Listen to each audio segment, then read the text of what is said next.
What is going on, everybody? It's your boy Chase, aka CR, and we are here for another episode 8 of Bad Booking. I am joined with my good friends Anthony Blackwell Jr., Mark Pro Wrestling Kingpin. Gentlemen, how was your weekend and how was your New Year's Eve? I got drunk and high as fuck, and then took over a bar that was doing karaoke and playing music, and I just sang every song they played and just dominated. I just dominated 2023. What's your song of choice? Dude, I sang everything he played. And All then we were right. doing he played a whole emo set list, and me Oh, and my hell yeah. buddies were singing every emo song as if we were Tom DeLonge covering that version of the song and added na-na-nas in every song. Sounds You amazing. and Billy. Billy got fucking toasted. Oh, I bet. I took Billy out in the parking lot, and he Oh. came back. He came back really different. It was a good time. But, actually, give me 1 second. Billy bought me something I want to share with the class. Give me a second. Go ahead. Absolutely. Go ahead. Well, Happy New Year. So yesterday I went to a bar on the south side of Chicago with the wife, dominated some pool, drank some beers, and was in bed pretty much all day. Nice. How'd You play pool quite often, my friend? Yeah, I'm kind of a pool shark. I like it. No big deal. Lorraine says, spend the night in the bed with the dogs. That sounds like fun. King Hipsta, appreciate you joining. Stephen Chambers, appreciate you. Tyson Levi says, hi, Jakey and Lorraine and Stephen. Appreciate Tyson joining. Mick, as always, appreciate you, sir. Mick said to tell your wife, hi, ABJ. She's dead. Oh, okay. Okay. Locked her in the basement. Yeah. All right. So this is what I got from Billy. This is gift 1 of 2. You hook it up to your TV, and it's a little arcade thing, and it's called WrestleMania Steel Cage Challenge. Yeah, I had that game for regular Nintendo. Yeah, so he got me that, and he got me. It's a playing card game, and it's called Royal Rumble, the card game. It's like a playing card game, like Pokemon, except wrestling, I guess. I don't know. It looks dope. That's pretty cool. That actually kind of reminds me of a game that I used to have when I was younger. I don't remember what it's called, but it was a WWE game, and it also came with a DVD. And what it was kind of, you have to use it for trivia, but you're also building on promotion. You get little like wrestlers and stuff. For what I forgot what it was called. I'm gonna have to Google it because now it's gonna kill me because you just reminded me of it. Yeah. But part of getting points was answering these trivia questions. So it was a board game, but it was also with a DVD that it would ask you like, name this wrestler's theme music or what happened in this moment, something like that. Yeah, it's a pretty dope game. I gotta figure out what it's called. Yeah. And then today, I'm in a foul mood today just because of my football team. Fantasy football? That's all right. No, like legit football. I might be looking for a new football team. Like, I'm never that person to change teams, but I'm so over it. Like, they're just a dog shit dumpster fire organization, and I can't handle it anymore. They can't be worse than the Bears, buddy. Bro, worse than the Bears. How about you're still in the playoff hunt? And no, we're not. No, I'm talking about my team. Oh, I was about to say. And you bench your quarterback who went 5-2-1 when your quarterback who was a starter went 1-4, and you throw away the whole season. The guy literally goes in there, dominates, gets you in playoff contention. You bench him and put the dog shit guy in, and he throws away the whole year. And you're just like, we made a decision. Like, I actually don't mind the pig mascot, I'm going to be honest with it, because of the hog thing. I don't care. But that has me just livid. Like, if Ron Rivera, Dan Snyder, the whole and Carson Wentz don't get taken out back and beaten down, I can't handle this team anymore. So here's a funny story. I actually, before we get into bad booking, guys, thank you guys for everybody joining. The Washington Commanders. So before we get into wrestling, which is the theme, the theme for bad booking, guys, and we will get into that. I did want to say something real quick about the Commanders because I was talking about the Commanders this morning on the Sunday morning drive on Sports Empire Network. I like Ron Rivera. I really do. I Bears did. legend. Bears I did legend. until this year. Let me say this: Ron Rivera, beat cancer. Came out on top on that situation. Which congratulations! I'm very happy for him. I'll be honest with you, man. I think Ron Rivera is trying to get fired. If Mission I accomplished, because I want him fired too. So here's my thing. If I'm as a minority, and Ron Rivera being a minority, if I worked for Dan Snyder, I would see. And I think the reason why Ron came back to the team was because Ron was hopeful they were going to sell. And Dan hired that special team at Bank of America to handle large transactions. And then now Dan Snyder's like, no, I'm not going to sell it. I'm backing out. And I think ever since, if you go back and watch, ever since Dan Snyder announced that he's backing out, I think Ron Rivera's like, fuck this. I don't want to play for this team. I don't want to. I might just channel my inner scumbag and just become an Eagles fan. You could do that. Yeah, just be obnoxious and be like, your team sucks. Go bad. Just not even care. Like, nobody's worse than the Bears, bro. I'm sorry. They're pretty bad, but Washington is like, hey, we have an opportunity to do something cool, and they're just like, fuck it. You took Mitchell Trubisky over Patrick Mahomes and Deshaun Watson. To be fair, Deshaun Watson's not a terrible. If Patrick Mahomes was a Bear, he'd be asshole. Just like you know. Yeah, probably. I feel the same way about a lot of quarterbacks too. It's like these people can be great quarterbacks on every other team, but as soon as they put on my team's jersey, they're just like, I'm going to be the worst member of society that I can be. All right. Well, maybe sometime we'll do some football talk, guys. But tonight, I'm so pissed. We're talking professional wrestling, and we got. What's New Year's too? I just wanted to add this part of the story. It does make a huge. This speaks volumes of who I am as a person. So we went to a bar, and the bar closed at 9, and we're like, dude, there's no entertainment. Like no bar in our area had a live music, live band, anything. So literally, I like where we live in Pennsylvania is all just coal towns. Like it's a populated town here, and then like maybe a town with like 4 streets here, and then like another mile into the woods is another small town. And that's just kind of how rural Pennsylvania is set up.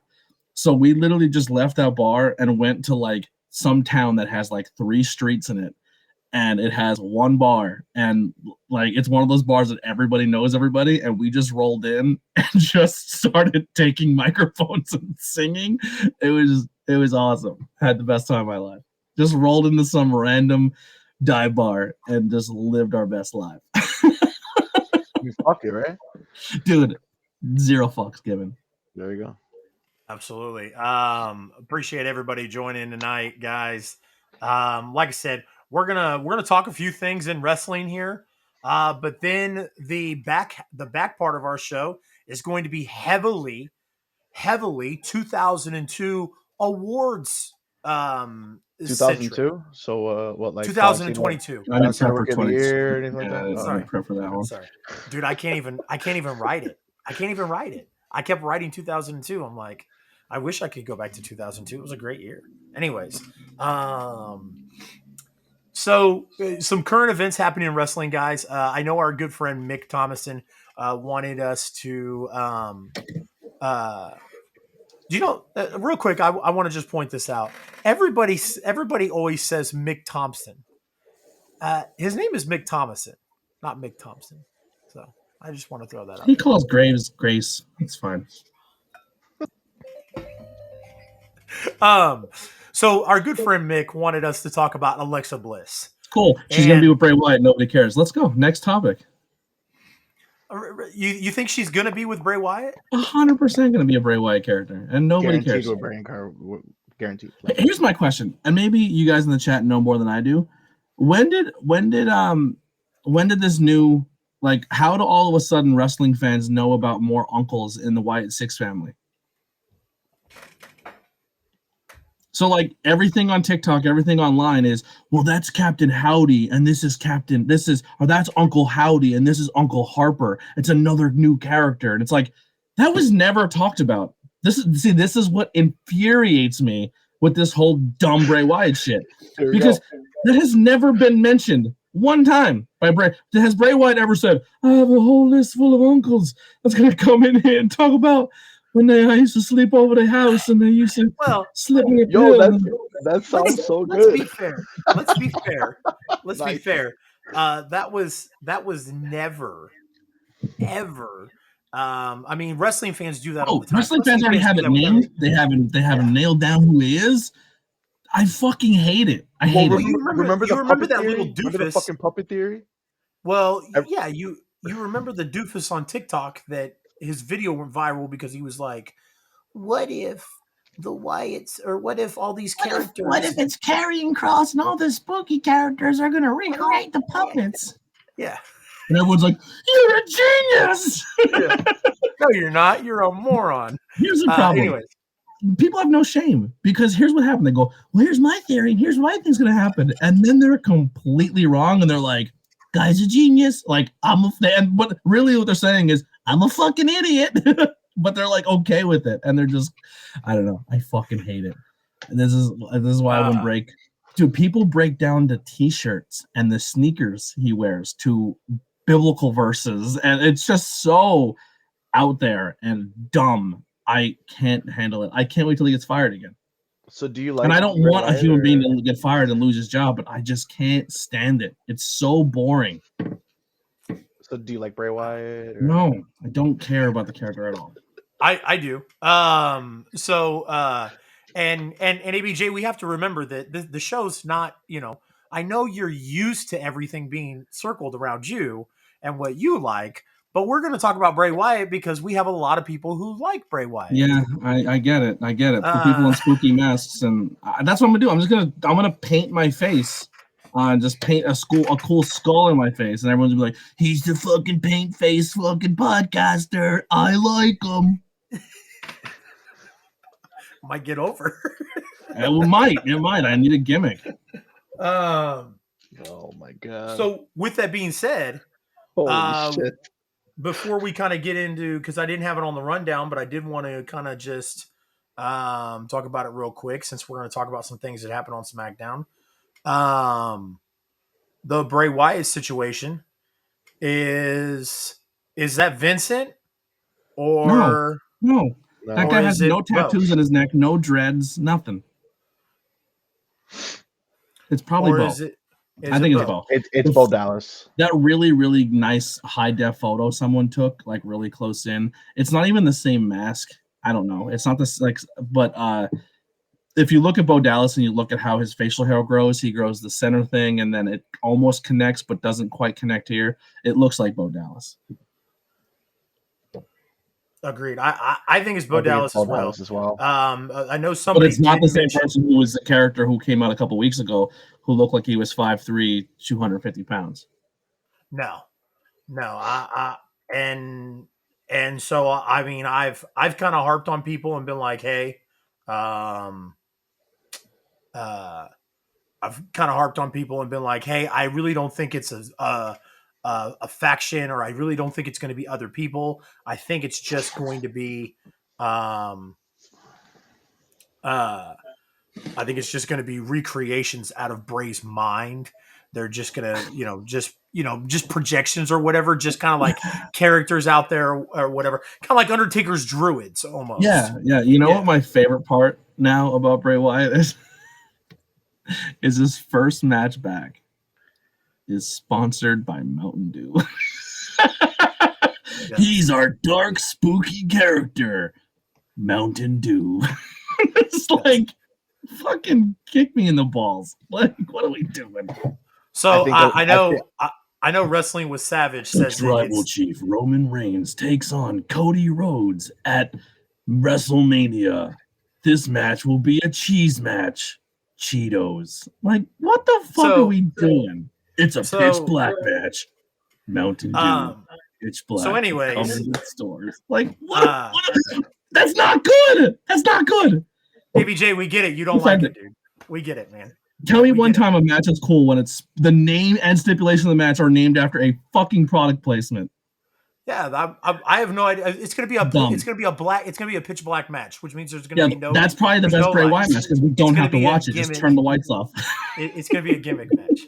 It is going to be a gimmick match. I think Alexa Bliss is honestly the first person of the White Six. I think the White Six is happening, and I think Bo Dallas is the other guy, and I think there'll be more.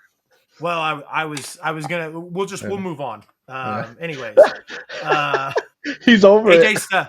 Yeah, it's ridiculous. Anyways, AJ Styles injury. You can win $100,000 in a ladder match sponsored by the candy bar. Is that what we want in pro wrestling? Is that what we want in WWE? When Mountain Dew can just be like, "Hey, turn the lights off, and we're gonna name it after our soda." Every sports does it. I mean, it doesn't matter. Sure, but are we cool with it in wrestling? Is this like, I don't understand why. I don't understand. It's a problem because it's Bray Wyatt. I mean, how many times? I wouldn't like it at all. How many times we watched these gimmick matches? Like, yeah, you know what they didn't do when Jericho wrestled Orange Cassidy in a fucking orange bath match? It wasn't like sponsored by Sunny D. Like it just had a match. It was sponsored by Tampico the orange juice, bro. It said it on the bottom right. Did it really? No, I don't remember. I don't. I just think it's. I don't. Nothing screams like if you're. He's dark and spooky, but he also loves Mountain Dew. Like I don't know. Maybe Mountain Dew's coming out. Maybe Mountain Dew's coming out with a new flavor. Instead of a lantern, he just has a big 2. Black. Yeah, instead of a lantern, it's a light up 2-liter bottle of soda, and he just like swings it, and he just. So AJ Styles was injured. AJ Styles was injured at a house show. Yeah, broke his ankle. He posted on social media the next day and said he will not need surgery, which is good. But I don't know the time frame for a broken ankle and a wrestler. That takes him out of Mania. Does that take him out of Mania? I think so. Yeah. Yeah. 100%. I mean, it depends how bad the break is. Yeah. Sometimes a fully broken ankle that requires surgery takes less time to heal than like a hair fracture. Yeah. It's weird. It just depends on the injury. Yeah. Well, and I figured him saying, it's not going to need surgery was a good sign. I was thinking 4 or 5 weeks. I had a friend who had a hairline. They let it heal. And then when they went to go check it, they're like, it healed wrong. So they had to break it and then do surgery and let it reheal again. They straight misery this kid. You know what I mean? Like just kind of talk about the end of the year SmackDown again. Charlotte Flair returned. Love it. And won the championship. Love it. I don't love that. I love that she returned. I don't like she won the championship. Are we still excited about Ronda Rousey's run as a champion? Because boy, that's been pretty great. I don't think. Go ahead, Mark. I just feel like Charlotte Flair is nothing without a championship, and she always has to be a championship. And I hate the fact that she returned and took a championship. How long has she been gone? I don't mind Charlotte Flair at all in this fight. I think she's amazing, but I do mind her coming back and getting the championship just like that. So can I pose a side to that? Yeah, of course. Ronda Rousey is supposed to be the biggest thing. She's like the female Brock, right? Yep. She dropped her title to Liv, and it did nothing for Liv. Nothing. Not a fucking thing. No one cared. When Charlotte drops a title, it actually means something because she's actually a fucking draw and she's good at what she does. This division had months and months and months and months since Mania to essentially put together a storyline and have things cohesive and have things good. And without her, they couldn't do it. The Queen had to come back and take what was hers. Everyone had an opportunity to fucking make their point and say, this is why SmackDown's women division should be me. And they all dropped the ball. So you don't mind her coming back, being gone? I don't even know how long she was gone. Maybe since Mania. Remember. She had a whole angle where she got her arm broke at Mania. Okay, so she's been gone since WrestleMania. So you don't mind her coming back and jumping the line, just getting the championship right away? For how terrible this women's division has been. Listen, if AEW starts sucking with MJF, and they're like, "Yo, we gotta fucking put on someone reliable." Jericho, you're taking the title. If that's what's better for business, it's gonna make better storylines because the people can't handle it. Absolutely. So you're okay with her jumping the line of everyone else? It's Charlotte Yeah, Flair. hey, she's a wait, 14. so- she's now a 14-time champion. That's not jumping the line. So then why do you have such a problem with it when other people do it? Stop. I never said I had a problem with people doing it. Pause. You did have a problem with Time it. out. Ooh, Time damn out. it. Time Who? out. Paige and Brian Danielson. You Time said that it out. was stupid that Brian Danielson got a title shot. It's over- done. Well, No, here's the deal. no, AB. If WWE just put together two matches that Mhm. dictated a number one contendership, and then it got erased because someone walked in the door and said, "I'm taking the title," then I'd have a problem with it. But that division has nothing in place to say who's number one contender, who deserves it, who's the top dog. It's lost. That women's division is completely lost and buried, and no one knows what to do with it. So I don't mind Ronda coming in and doing it. Actually, I think it's good because I think what's going to happen now is Shayna's going to be like, I told you, Ronda, not to do this. And then we get Ronda Baszler on their own program and get them away from the title. And now we can get somebody else fighting Ronda, and it can make sense and be good. So You were saying, Chase? So here's my thing. First off, let's stop this jumping the line stuff in wrestling. It's wrestling. Oh well, she jumped the line. She's not the number one contender. It's a predetermined sport. It's fake. It's fake, guys. But you're one of the other people that had that same argument, though. No, I don't. No, you had that before. I you don't. have said it before. No, I don't care. It does not matter to me who the number one contender is. I don't give a fuck. You literally had. I just want stories to make you sense. Getting mad. I agree with you, yes, sir. Yeah. You've literally said that you have a problem when people come and jump the line. No, I have a problem. I have a problem when Both people who. I have a problem when stories don't make sense. I agree with you. Yeah. So if you can find the clip of me saying that, Mark, I'll agree with you. But I don't. It does not matter. If you guys post the to clips me. of it, then you would see one because I actually did post one of you talking shit. Yeah, no, I talk shit, but did I specifically say that I? Yes. But did I specifically? Okay, like yes. I said, yes. You show me the clip and I'll agree with it. But right now you're just going off of hearsay. I don't care who jumps the line. It doesn't matter to me. I think that's dumb to go, oh man, they're not going by the rankings. It's fucking fake. Like WWE, it's not real. To be fair, WWE doesn't have rankings either. Yeah, exactly. But if your company establishes rankings and then throws them out the window, that's stupid to me. Agreed. So yeah, for sure. So I don't think that Ronda has been such a bad champion that you have to come in and go, oh yeah, we've got to take it off of her right away. Name one feud she's been a part of since being champion that you gave a shit about. The Liv Morgan feud. The Liv Morgan for you. You didn't care. It was no. No, I cared. I you cared didn't about care. it. You didn't care, but I cared. I mean, it's different. I cared about the just Liv like Morgan just like feud. I It just like I it care. Just didn't pan out, but just like I care about the Bray Wyatt. I care about the Bray Wyatt stuff. You don't. Like that's just because you don't care about it doesn't mean nobody else does. So Liv, they put the title on her, and Liv quickly showed that she's not ready to be a champion and carry that load. But that's how you find out. That's how you find out. And then she lost the title. But in a match that was said, hey, this match is going to happen at so and so. You could have Charlotte could have came out, beat the dog shit out of Ronda, challenged Ronda to Royal Rumble, and then win the title at Royal Rumble. I didn't feel it was. I didn't feel that it was necessary. That it needed to be done necessarily at that moment. Like, I just it was kind of like whoa, like out of nowhere. So I would like to see a little bit more. But now that the Charlotte thing happened, now I feel like okay, and we saw the Shayna Baszler stuff happen, and I like where you're going with that. I think now the feud to do now is Ronda and Shayna Baszler. And then now who's going to step up and face Charlotte? So my take on that is if they're pushing Alexa to do this Bray Wyatt gimmick, it doesn't make sense for her to do it on Raw. So I think they end this thing quickly with her and Bianca. And I think either she wins Chamber or she wins Rumble, goes over to SmackDown, and she probably because here's the thing too, Charlotte, regardless of what people say, doesn't mind doing business. I don't think Ronda wanted to lose again to another Liv Morgan. I Well, a Liv Morgan style character like an Alexa Bliss. I don't think Ronda didn't want to be involved in a. Here's the deal: Ronda had a hard time cutting a promo when Charlotte came back in the ring. She didn't even know what show she was on. She said everything wrong. You can't put Ronda in a storyline if you're going to bring over a spooky Alexa Bliss to challenge for the title, and Ronda can't cut a promo. Yeah, no, I agree. I've sense.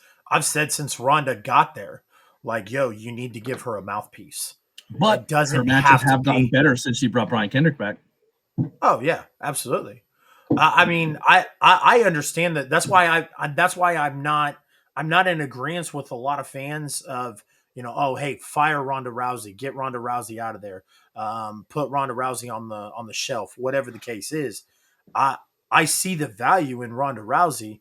It's just like, if you're going to continue putting Ronda out there and she's not prepared on the mic, she's not prepared in the ring, that's not Ronda's fault. That's WWE's fault. And But WWE also, has, like you said, done what they needed to do, put Brian Kendrick in there to train with her. So they're helping her in the ring. Now they need to do something else with putting somebody on the mic with her. Now, like, you need to help her out. If you want her to be out there in the mainstay, in the spotlight, you need to help her. yeah, Otherwise, I think the issue with Ronda also is if Ronda leaves WWE, she doesn't have the same star power to go out and be Ronda Rousey in the mainstream pop culture scene anymore, unless she takes a UFC fight, which she's not going to do. I don't see her swallowing that pride of taking those 2 losses and going back and fighting a physical fight again. I could be wrong. Crazier things have happened, but like where Ronda is different from a Lesnar and all these other people is Lesnar can walk out of WWE right now, jump in a movie, jump here, just show up somewhere, and he's fucking Brock Lesnar. I don't think Ronda has it anymore. And I think she's starting to realize I probably need WWE more than WWE needs me, and they haven't realized it yet. yeah, That makes sense a lot.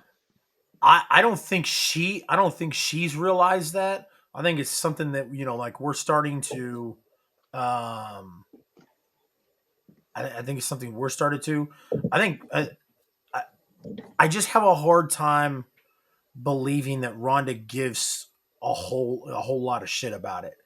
And you And can that's the see, problem. like, A when guy like she. Logan Paul walks in the door and he utilizes the tools that are necessary, that are available in the WWE system to get good. And she's been there now her second run and is not showing that improvement. And she's No, kind of playing down to the rest of the talent who is not doing very well either. That's a problem.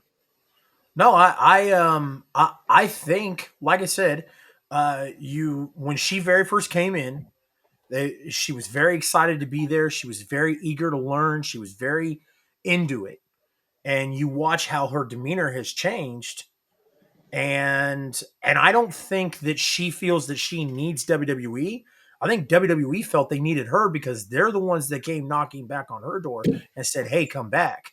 Yep. And like I said, I think you can kind of tell by her demeanor that she's just kind of almost over it. I don't think she's completely checked out, but you can tell, like, she's almost over it because, like I said, there's there's no there's no tools, there's no help there, you I Mm-hmm. mean, know. she was over it the first time. She doesn't. I feel like she just doesn't want to be there. To be totally No, honest. Her I don't first think she run was. was amazing. I thought her first Yeah. run in the company was good. I thought her matches were good. She gave Yep. her and Nia Jax was a great match. Her and Alexa Bliss had some great matches. She was good in the company her first year. Second year, not so much. Yeah. Yeah. Um. So speaking of, and it's funny we talk about Ronda Rousey because I wanted to, I wanted to compare, how, when you see somebody like Ronda Rousey, Brock Lesnar wouldn't have worked if Brock Lesnar didn't have Paul Heyman, right? Yes and no. We go back 20 years ago, I 21 would years agree on ago that. now. You go back Paul Heyman 21 years ago. helped the experience, but at the end of the day, Brock Lesnar just looks alone is going to get him far. Yep.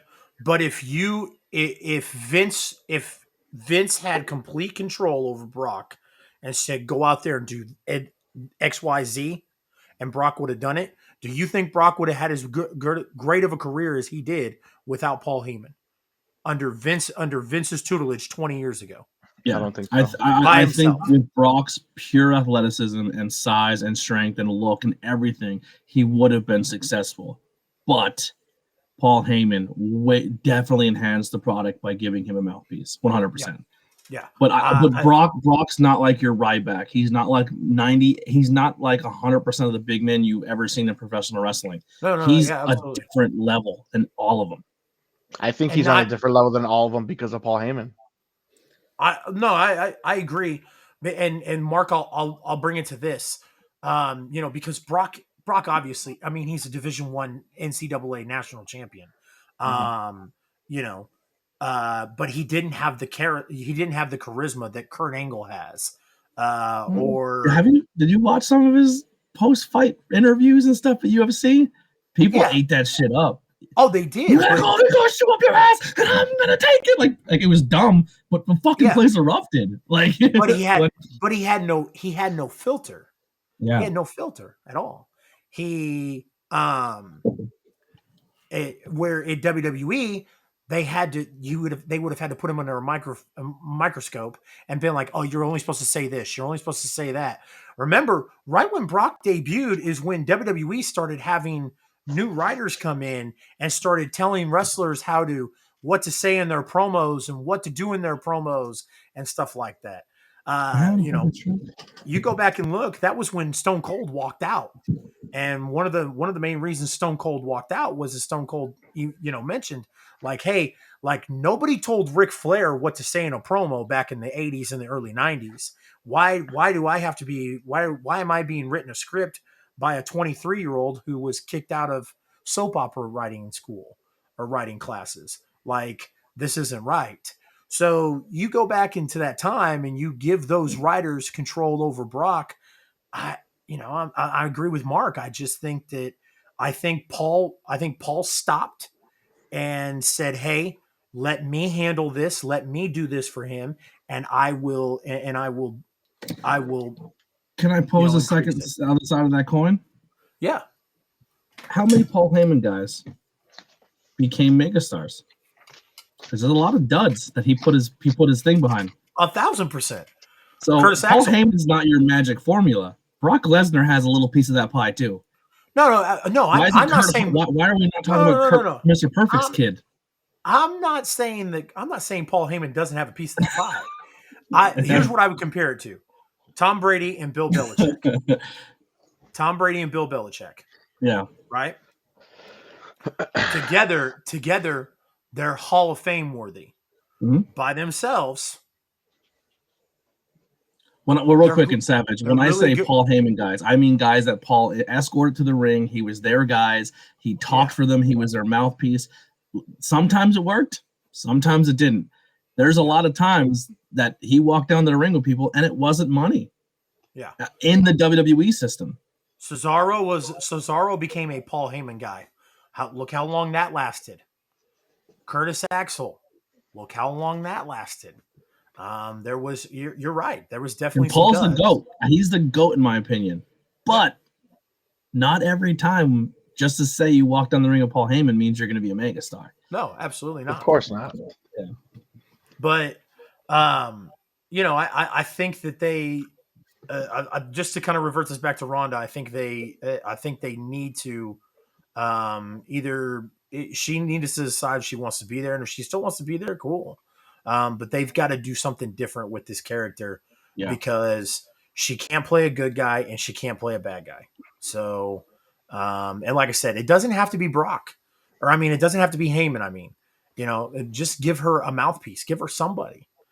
Or do what she should have done from the beginning, and she should have passed the torch to Shayna Baszler. Because she wouldn't even be in professional wrestling if it wasn't Shayna Baszler. Yep. So yeah, probably. So with her losing, does she go away for a while? No, I think she's here till Mania. Yeah. So what do you think about her? Basically, do you think they eventually have a match together, or do you think maybe they form some sort of tag team and go to tag team division? I can see them being a tag team first, and then I see the turn on the tag team. Yeah, I think that's the route that they should go personally, just to help with that women's tag team division. So pretty much writes itself, them two together, and then eventually, of course, Baszler. Not Well, trying one to of be them mean. turning over. But yeah, Who's the W Tag Team Champions right now? who's the who? Who's the women's tag team champs right now? Couldn't even tell you. Damage That's why it Control. was trash. Yeah, damage. But you have to think about it. You're like, oh wait, you know what I Yeah. mean? Like Yeah. Well, it's not it's working for trash. them. No, I agree with you. And they're a Yeah. great team. I love Io. Yeah. Io Shirai is one of my Yeah. favorite on the planet. But they're just not sticking as a character. They're not like those characters as tag team champions are not sticking. Yeah. All right, guys. So, Trash control. Oh my god. Listen, I will never say Io's trash. I love fucking Io Shirai. Damn. so, we talked about kind of the Ronda Rousey situation and everything, and kind of reverted over to how AEW has handled Jade Cargill. Like, a person like Ronda is, like somebody said in the chat, she brings a certain audience, the same type of audience that Brock Lesnar brings, that those mixed martial arts people bring. So to kind of mirror what AEW has done with Jade is what I think some people were hoping that would be mirrored with I'm turning the corner on Jade. Ronda. Really? I think listen, everything that I've been hearing and everything that I've been seeing, she's been working a lot backstage, trying to get better in the ring. And I think it's been showing in her ring work. And I think now she's starting to break away from her team and the people like, oh, she's only with these people because they elevate her. I think Jade's starting to step out on her own. Listen, at the end of the day, if she even gets 20% better than what she is now, her look is fucking money all day long. No, I agree. She's Black China, like not the rapper Black China. She is the female version of fucking the Black China. Hell yeah, dude. Yeah. Hell yeah, dude. No, and she has nothing but time to get better. And she seems like she actually gives a shit about the business. Yep. Yeah, no, and so whoever like takes that title elevates. Yep. And that's what I was gonna say is, AEW's we criticize AEW a lot. And rightfully so. AEW has done some really dumb shit in the past 6 months. 7, 8, maybe. But the one thing that AEW has hit the nail completely on the head with is how they have handled Jade. And majority of the fans were mad because her first couple matches were weak, and then they said that she just doesn't deserve. Like, I was one of them. She did like your run in your rookie year, learning how to be a professional wrestler shouldn't be with the world championship. But she's making me kind of eat my words because she's putting the work in and she's getting better, and it's and the end payoff because there's like, listen, here's the difference. Goldberg, physically strong, gifted, but couldn't wrestle more than fucking 8 minutes. If he went longer than 6 minutes, he was a fucking waste. Jade has proven, has done 18-minute, 20-minute matches, like, and she's working at the bit. You know what I mean? Like, I think she's like everything that I thought, just perceiving her, that was going to be the problems. She has outgrown those, and she's actually physically trying to get better and put herself over. Listen, she's doing the cosplay shit for pay-per-views. Every show, every pay-per-view, she shows up in a different outfit, and it makes the nerds pop. Like, dude, she is doing everything. I'm telling you, the day she turns babyface, she will be the #1 merch seller. When they find a way to turn her that route, and after she loses her streak, and then people start, and then she turns into the monster babyface, fucking forget about it. You're not going to stop Jade. I think Jade's fantastic. She's my favorite female right now in AEW. So speaking of losing the streak, so I'm going to ask it. When does she lose it? And who does she lose it to? I think after 50. I think they're going to get her to 50, but like the thing with Goldberg too, it's hard to recreate the Goldberg streak because they straight up lied. They'd be like, they would go away a week and be like, he's 100-0. You're like, where were those matches? They're like, oh, don't worry about it. So like, we don't know what legitimately I'm sure people went back and televised how many things he won, but I think they're going to try to make her streak impressive, and then someone's going to be the one to beat her. But she has to get through some storylines, and I think every storyline that she has been doing has been somewhat entertaining. Yeah, I think she's extremely entertaining, dude. The whole baddies little faction that she had, everything's been entertaining about her from start to finish. I've been super invested in Jade from start to right now. I haven't been in. I can see Statlander just because they didn't realize how over Statlander was, but also if this like I said a couple weeks ago, well, Raz kind of sparked it to us. If Mercedes is signed and they're doing the Bowell thing, which they kind of got away from, so they can work on the breakup of the baddies. It just seems to make sense if they're doing the Bowell thing that Bowell brings in Mercedes, but we're not gonna see that until after she makes her appearance in Japan. And then they're going to use AEW to promote Japan, and it's going to be like, hey, you came over and did Forbidden Door for us. Now we're going to throw you a bone and say, like, well, here's Mercedes Martinez, who's working both companies, and she might even take the TBS championship over to New Japan and fight Kairi Sane, you know? I'm gonna put this out there really quick, and then I want to move on. The report I read is that she is not under contract with New She's Japan. officially cleared as of today. No. It's not an exclusive contract, is what I mean. It is for an Japan? agreement. It is an agreement to work dates, Yes. so she can still work elsewhere. Yes. So I thought that was very, very interesting. So, but as of today, she's officially out of her non-compete clause with WWE. Yep. No, I when I read that about her her contract status with New Japan, I thought that was very interesting. Number one, how much money they paid her, and number two, that doesn't mean she cannot go work for AEW. Listen, man, one thing about this wrestling business AEW, bro. is you can go and work somewhere for 10, 15, 2 years, 6 months, and they might think you're worth $20. And then you take a little bit of a drive down the road, and someone thinks you're worth $100. Some people think you're worth $300. It happens in this business all the time. I'm living proof of that. You know what I mean? Just because one place doesn't see value in you, I'm telling you, there's probably somewhere else that does. Yep. So with that being said, we kind of talked about WWE, AEW. I wanted to give just a real quick grades, for the big three, AEW, WWE, and Impact. If you could grade them from A to F for the year of 2022, what would you grade each individual company? Anthony, I'll start with you, brother.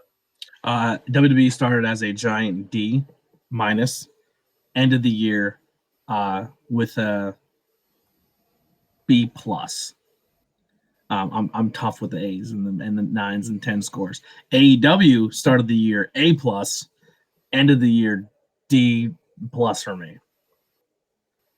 Impact always has the potential to be a BC show, but every time they're like, we have this young talent, we're going to roll with this young talent, they go, let's bring in Bully Ray. Let's bring in insert legend here. And then all of those young rookie guys that they've been building up, fall right back to the bottom of the pot. And I think that's Impact's biggest problem. Literally, Impact right now, if you look at Sports Illustrated, rank the top 10 wrestlers in the world, they had one Impact person recognized on that list, and it was Masha Slamovich. Masha Slamovich was ranked by Sports Illustrated as one of your top talent, and she lost 3 title shots this year. That's they have a hard time seeing what's in front of their face sometimes. Ace Austin could have been your youngest champion in that company's history, and you could have built him to be the next AJ Styles. Didn't do it because Matt Cardona walked in the door, and then Brian Myers walked in the door, and then they went right with those guys who were the hot people coming off the other TV shows, and they buried their homegrown talent once again. So I'll keep Impact at a C, but they always have the potential to be higher. They can't get out of their own way. Okay. The only thing they're doing right in Impact is Deonna Purrazzo is going to be a megastar, and they're going to use her to put over by retiring Mickie James, which is good. I love Deonna Purrazzo, dude. I'm a big fan of Deonna. Huge. I'll be with her next weekend. Jealous. She'll be able to show up, man. Look forward to your story next week. She's great. I mean, I've worked with her before, and I've had full conversations with her. She's a good person. She's one of those people that I met after I met her, and she remembered who I was, and I couldn't believe she remembered who I was. I was like, oh, yeah. I was like, that's crazy. All right, Mark, who you got? Or I mean, what grades would you provide everybody? This was pretty easy for me. I'm going C minus for Impact, C in AEW, and B plus for WWE. Pretty much for all the same reasons as ABJ. AEW started the year pretty much A plus was my favorite show, but with the storylines being what they were, the only thing that saved them and the reason why I keep them in the C range and not as low as ABJ is because when they put on a pay-per-view, their pay-per-views are money from start to finish. Amazing matches, amazing shows, and that's pretty much what saved them from being the even worse. Other than that, that's it. Yeah, you can put great matches on, but if you can't give me a coherent storyline, I can't follow you. Yeah. And then since Vinnie Mac left, WWE has been very, very watchable, very, very entertaining for the most part. I think Raw's still too long, but other than that, that's my only gripe right now. I am I am going to give Impact a C minus for the exact same reasons that ABJ said. Um, I not that I'm going to harp on the Brian Myers and the Matt Cardona thing, but I will agree. Tommy Dreamer, Frankie Kazarian, Christian Cage, Bully Ray, all these guys, and you've got Ace Austin, um, you know, Josh Alexander, all these guys in this company, and it's mind boggling that you're still tripping over your own shoes. Nuts. So C minus for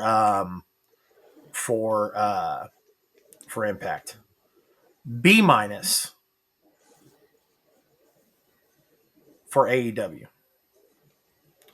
Oh, Just because um, I'm not going to drop them all the way down to a D because of their because of their lack of storylines and whatnot. AEW still puts on fantastic matches, and they've still got some of the best wrestlers in the world in that company. So I'm not going to drop them all the way down to a D or an F because of those. I agree. And then WWE, I'm really really struggling on putting them in a B, so I'm going to put WWE in a B minus as well, because remind you, Vince McMahon did not leave until August, so that's over half the year with Vince McMahon's booking and whatnot. But Now, can you granted, agree that once he left and they did had a couple weeks of just like getting what he did out of the way and then it was finishing off what they instantly want, better. it was a drastic change. It was instantly better. Yeah, no, there's no arguing about that at all. NWA Like and I said, F. yeah, NWA big F. I've never wanted to punch somebody as so bad as I want to punch Billy Corgan. Yeah, I have a theory about NWA. yeah. Anyways, so yes, WWE, I would put it a B minus or a B plus. Like I said, yeah. Uh, Other than WrestleMania, I mean, it was still Vince McMahon esque booking. And WrestleMania was really fucking good this year. So it was probably the best Mania they've done, in my opinion, in a while. And like I said, that's with Vince McMahon's booking. So, um, that's the reason why they're still in the B. I would have dropped them down to a C if it wasn't for that. So, um, draft time, guys. Absolutely mine and a lot of other people's favorite part of this show every week is we do a 5 rounds fantasy draft. We can shorten it down to 3 rounds tonight, guys. I don't even know what Because we're if you drafting. I didn't look at the list. I'm coming in nice, cold. nice, Best moments nice. in wrestling of 2022. Oh, I probably should have researched. Three I three got a rounds couple. or 3 rounds or 5 rounds. Up to you. You could do three if it's a little easier, especially since I'm he cool didn't do with his five, research. but let's see what ABJ wants. I'm cool with 5. I'll make it Okay, back. Listen, your boy. fantastic. I'm the draft champion right now. Yeah. Yeah, last week, actually Chase won. No, he didn't. Did I? According to The the chat. chat, it was Chase. It was Chat Chase. clearly said me. It was Chase, you, then me. Really? I would have swore it was ABJ. I wrote it down. I write down everything right here. 1, 2, 3. I don't know if you could see it. Hold on, bad lighting. I'm sorry. There you go. I'm. That doesn't matter to me. I don't care. I'll So take second. I'll go. I'll go last. It's fine. Yeah. Is that how we're doing it then? Sure. Okay. Cool. All right. So best moments in wrestling 2022 2022. edition. Ready? Yeah, Yep. you're up first, bro. Oh, I'm going all out of the box on this one. I'm going all crazy on this draft, dude. I'm actually gonna go with my first round pick, Vinnie Mac retiring, because that moment I feel like saved WWE. So I'm Good going pick. Vince I McMahon was gonna retiring. that's definitely where I was looking at my first rounder. Yeah, if that wasn't picked first, you're crazy in 2022. Yep. ABJ, you are up. I will say my first round pick will be the conclusion of Brock versus Roman Reigns at SummerSlam. Just the year the Bloodline has had, just the year Brock Lesnar had in 2022, and that coming to a head at SummerSlam, picking up the ring with the tractor. It was one of the most talked about moments in that feud. They've wrestled so many times, and people were like, "This is suck. I can't wait. I can't see this again. I can't see it." And then it happened. Everyone's like, "I'm glad we've seen it." That's gonna be, and that's tough because I wanted to go with something else, and maybe I'll get it if it doesn't get picked up. But that's gonna be my number one pick. I like it.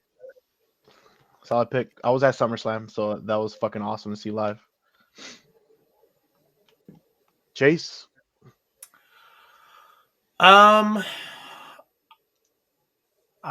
debated on this, but I think it's pretty clear cut.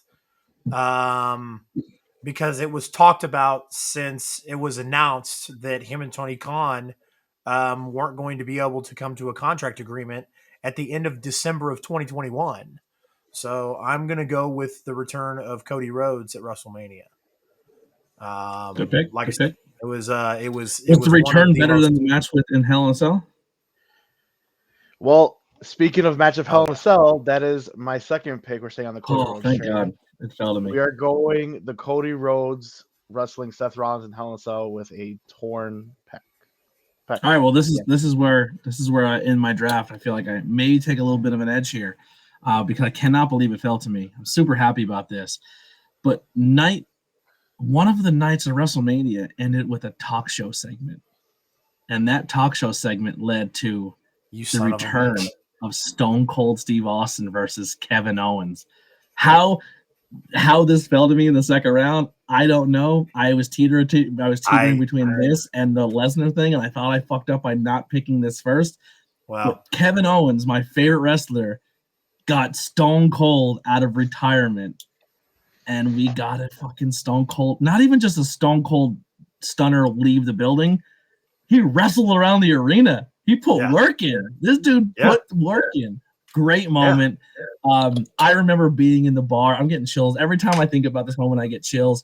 It was a bar full of people, and we're all fucking hammered, and we're like, we're watching Stone Cold wrestle in 2022. This is fucking great. Awesome moment.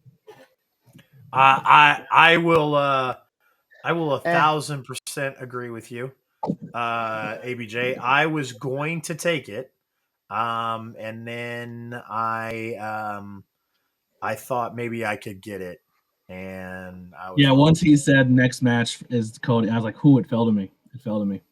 Yep.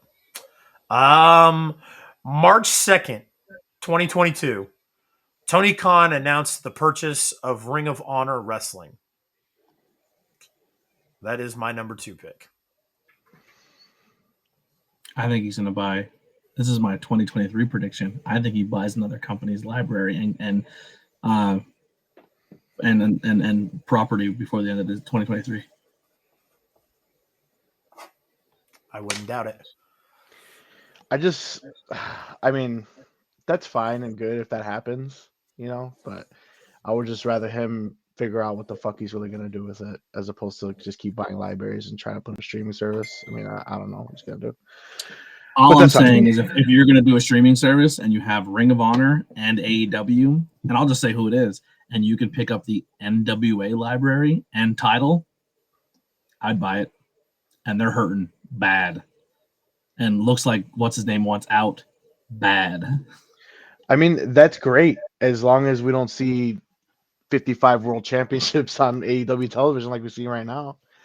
I mean, you buy another promotion, then what? I'm gonna have start to finish title matches, start to finish with that NWA title being defended. I would Then we buy have it the just for the middle. catalog at that point. And then I'd be like, listen, let's establish. You know what I mean? Like, if you say, hey, Honor Club, which is eventually going to turn into Elite Club, also is adding NWA's library to it. Crazy. That's cool. I would actually debate if the NWA title becomes a secondary world title in that company. It's that prestigious. You don't need a whole other promotion, but the NWA title has to stay alive. And that could be a title that just travels. It travels. It's like the All Atlantic title. Like the NWA title can show up in an indie show. It can show up in Japan. It can show up. You know what I mean? Like that's how I would book it personally. All right. My number 3 pick will be extremely controversial. For reasons being, I am going to pick AEW's CM Punk Media Scrum. Reason being, Chase's favorite word, I think it's a fucking work. And it's going to lead to one gigantic genius kayfabe thing when CM Punk comes back with FTR to feud with the Elite. Hate me. I don't think it started as a work, but I think it's going to turn into a work shoot.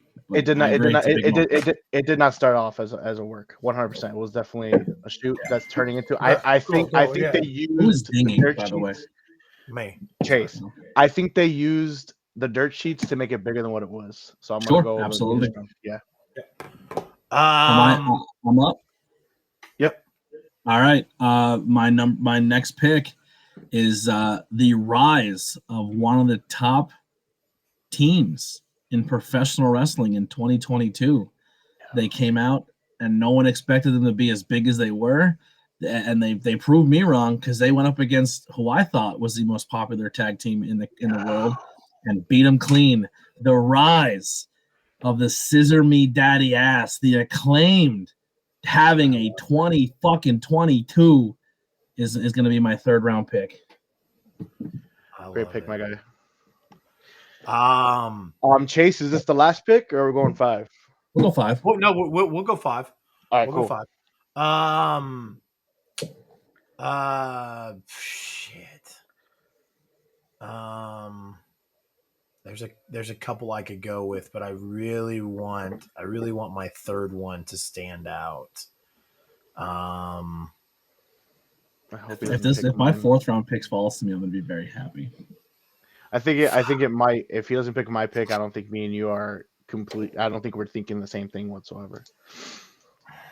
And this is where I win almost every week, you know. Well, you lost. So. I have to go back and check your fucking write downs, but I think I won last week. That's all right. I'm still dominating. Hold on. I'm debating. Yeah, Forbidden Door. Love that. Thank you. Appreciate you. Good pick though. Great pick. Forbidden Door. We all talked about it. It was the term used of the 2022, and it turned into a pay-per-view. Was it the Forbidden Door we wanted? Maybe not. We didn't get Bryant. We didn't get a lot of the stars from Japan we expected, but it was a great way to start off the Forbidden Door franchise, and it led to something more we want to see next time. Yeah, hell yeah, dude. And it's amazing. I was there. Fucking phenomenal show, bro. Dude, you guys get spoiled in Chicago. You get a lot of big stuff. We got a big wrestling fucking community over here, bro. Which is kind of weird to me because when you think of wrestling communities, I mean the Northeast, PA, Jersey, that's huge. That's a huge area. That's a huge market. Midwest is extremely underrated, but Northeast is where it's at. Midwest is trying to get where y'all are. Ohio is doing really well too. Yep. Yeah. All right. So for my 4th pick is I'm gonna go the creation of the Ring of Honor Hall of Fame. Wow. I love you, but that's a huge drop of the ball right there. This guy just talks shit about every pick except his. It doesn't matter. He goes, "Yeah, man, that was amazing." But out of everything to book in 2022, that's what you land on. Is that not great for you? Not out of everything that happened this year. No. That's terrible. The Ring of Honor Hall of Fame. Yeah, dude. All right, ABJ, who's Ring your of Honor's what's home your to fourth many of the pick? stars that you love All right, well, today. let's talk about a legit moment that people talked about this year. And let's talk about taking a 20, 30-hour plane ride to the most dangerous place in the world, where the head of the table, Roman Reigns, took on the most popular social media megastar, Logan Paul versus Roman Reigns. You can all you want. It's the most talked about match of the year. Logan Paul dominated that match, looked amazing, proved everybody why he's one of the most talked about and deserving people in the world, because when he walks into an event, when he walks into something that's out of his league, he works his fucking ass off to be good at it. He went toe-to-toe with Mayweather, and he went toe-to-toe with the Tribal Chief. Logan Paul earning respect of the WWE Universe. A crown jewel is going to be my fourth-round pick. Steal. What a steal. This guy, dude. I got to talk it out. Whatever, man. Whatever, bro. Go ahead. Whatever makes you happy.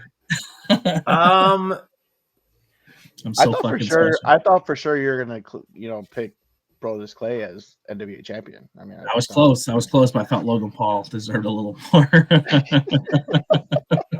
all right, I'm gonna go with a different pick here, and I really really hope this doesn't bite me in the ass. But I feel like yeah, no. In May of 1999. We're drafted for 2022. I know. In May of 1999, I went with one of my best friends, Matthew Tiller, to Over the Edge 1999 in Kansas City, Yikes. Missouri. And Matt's favorite wrestler was Owen Hart.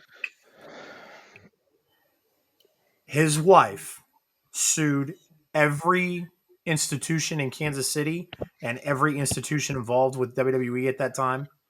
His wife wanted nothing to do with wrestling because WWE was the mainstay in wrestling. She wanted nothing to do with it at all. She didn't want Owen Hart's name associated with it whatsoever. Good pick. Great pick.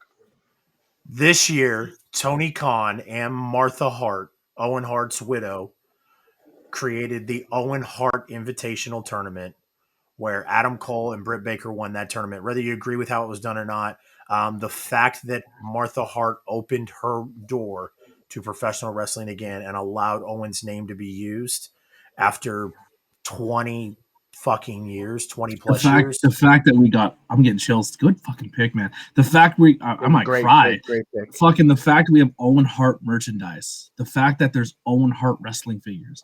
The fact that in a short couple months we are going to be playing as Owen Hart in a video game again is fucking special. Great fucking pick, Chase. That might be great fucking pick. Great pick. All right, Mark. My last final pick. I It's am a fucking going. steal. Wow. It's a huge steal. Huge steal. Wow. Yeah. He Wow, fucked us. Chase. He fucked us. Fucking good for you. He fucked us. Wow. All right.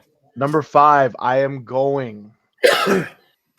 The honorary Usos Rise, Sami Zayn with the bloodline and what he's done with the bloodline and how over this fucking guy is, that we have the marks on TikTok speculating if he's the one who's going to take the title from Roman. No, he's not. On record. Wow. Shots fired, tantalizing Taylor. He's not, by the way. But man, Sami Zayn's fucking honorary Usos Rise. Real quick, let's talk about Sammy's, not just Sammy's, honorary Usos Rise. Sammy's 2022 in general. We had a lot of people have the nerve to make fun of Sammy for having a wrestling match against Johnny Knoxville. I loved it. And it was entertaining as hell. It was great. I actually wore my Jackass shirt to New Year's party yesterday. I love Jackass. I miss Jackass, bro. And dude, like that match helped propel Sammy into the honorary Usos position. And so Sami Zayn has just had a phenomenal year altogether. At the beginning of the year, guys, because of where my stance on was with AEW, I was so critical of Sammy and Kevin renewing their contracts with WWE Me because too. of I where hated it. everything I was was. so mad at Kevin. I was so mad at Kevin. So mad. And look at it now, man. Like it's just it's crazy. So that's a phenomenal pick, Mark. And like I said, not just his Sami Zayn's 2022 in general. Great pick for a final pick. I agree. It is a phenomenal pick. Thank you, but you fucked us with the Owen Hart pick. So Oh, Yeah, my last pick's not gonna. My last pick's completely just being selfish at this point. It has nothing to do. I don't think it has. I think it holds stock for maybe two people in this room, and everybody else doesn't give a shit about it. But for me, it's when you get to see people you truly care about and people who work their ass off in the independent scene and you're close friends with get opportunities to be on TV and dominate. And the signing of Willow Nightingale and Action Andretti to AEW is in my fifth pick. Just awesome for me. It's awesome to see. And I have tons of friends who work dark, and that's cool, and Elevations and all those shows. But the fact that Willow got a whole Tony Schiavone interview, Willow Nightingale is AEW, Action Andretti beats Chris Jericho on Wednesday Night Dynamite to an entire crowd chanting "Jobber, Jobber, Jobber." They don't get better for me than that. For me, it's probably my number one pick of 2022 because it means more because I physically know the people, I personally know the people. But that's gonna be my fifth round pick, and I know it probably doesn't get me much stock in everybody else's top moments. I didn't take Bray, I didn't take the other things that are probably out there, but for me, it's important, and that's what I'm going with in my fifth pick. tier. Dude, I don't think I had a moment like when Jericho lost to Action Andretti on Wednesday Night Dynamite. That was my heart race so crazy. I can't even put people in the description of what that meant in our group. Like our group chat that we talk like with wrestlers and promote. Like I have promoters who low key aren't fans of each other, and I have like four or five local promoters who are in the same group chat that was supported the podcast, talking wrestling with each other, and talent and other content creators who are in this wrestling chat. If you'd like to join it, you guys are more than welcome to. It's a Facebook page, it's a Facebook chat that goes off all the time. You can mute it. If anybody wants to come talk wrestling, just let me know. But dude, the fucking thing was going crazy. Everyone's like, dude, he just kicked out of the code breaker. Like, it was just such a fucking cool moment. And you only really get it if you know the people who are going through, it was a cool moment. Agreed. So guys, there was a lot of options here for my last pick. A lot. Yeah, there's a lot out there still. Number one, the MJF pipe bomb. Yeah, a lot of MJF stuff out there. Nobody picked the MJF pipe bomb, which was very huge and extremely like it took over. It almost took over the WWE talk for the longest time. And it was crazy. So the other thing, Ric Flair's last match. Whether you liked it or you didn't like it, it still was a huge moment this year in wrestling. And the thing that they picked around it. But my final pick, guys, I'm gonna go with the feel good moment still. And my final pick of the draft is Soraya's return to the ring. Good pick. So see, for me, the MJF stuff, it kind of falls under AEW for me. Start of the year, MJF's an A+. End of the year, it's a C for me. Like, I just lost a lot of interest in the MJF stuff. Yep. Agreed. So Soraya being able to return to the ring is my final great moment for 2022. Yeah. All right. So, well, here we go, chat. Final picks. Let us know. Hey, why don't we do this? What's up? Why don't we pick who we thought win as a team, and then give the chat an opportunity as well? Well, the chat can chime in, but why don't we, when we clip this, why don't we put a poll in the video, okay, and we can share it to the Discords and share it to our social media. Let's do this real quick. Run through all of our picks by people, and let's us vote as well. Who do we thought had the best draft? Okay. Mark had Vince retiring, Cody and Seth Hell in a Cell, CM Punk in the Elite, Ring of Honor Hall of Fame, and then Sami Zayn honorary Uce. You had the Into the Brock and Roman feud, Stone Cold Steve Austin and Kevin Owens on WrestleMania, the Rise of the Acclaimed, Logan Paul and Roman, and then Action Andretti and Willow and Ace Austin, and some of your friends that who got opportunities. And then I had Cody Rhodes return. I didn't say Ace Austin going to Japan. That was another big deal too. Wow. Cody Rhodes return. Tony Khan buys Ring of Honor. AEW New Japan Pro Wrestling Forbidden Door. Owen Hart tournament and Soraya's in ring return. I'm not gonna do a 1, 2, 3. I'll just say number 1, and that's it. My vote's Chase this week. I like your list, Mark, until the Hall of Fame, and I think Chase is well rounded. It's good. It's a good list. There's not one thing on there I would take away.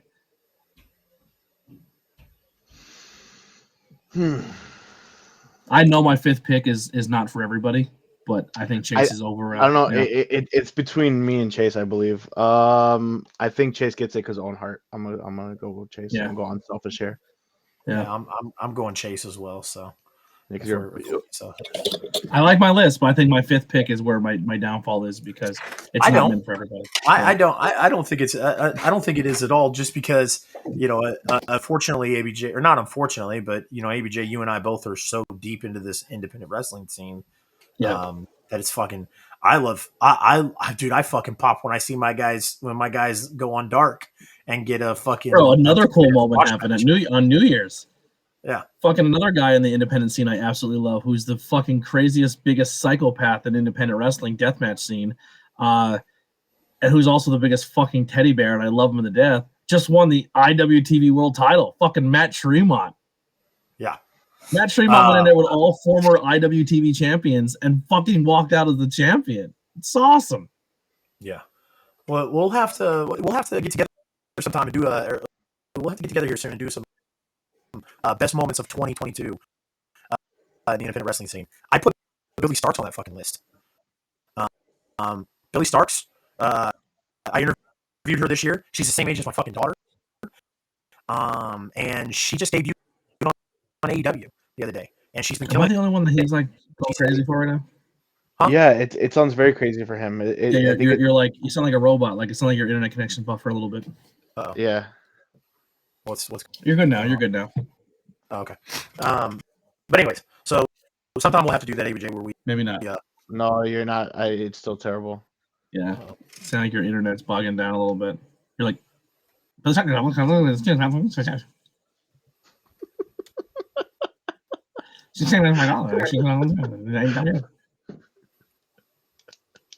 on your upper left-hand corner, are you all green bars, or you got a little bit of a little?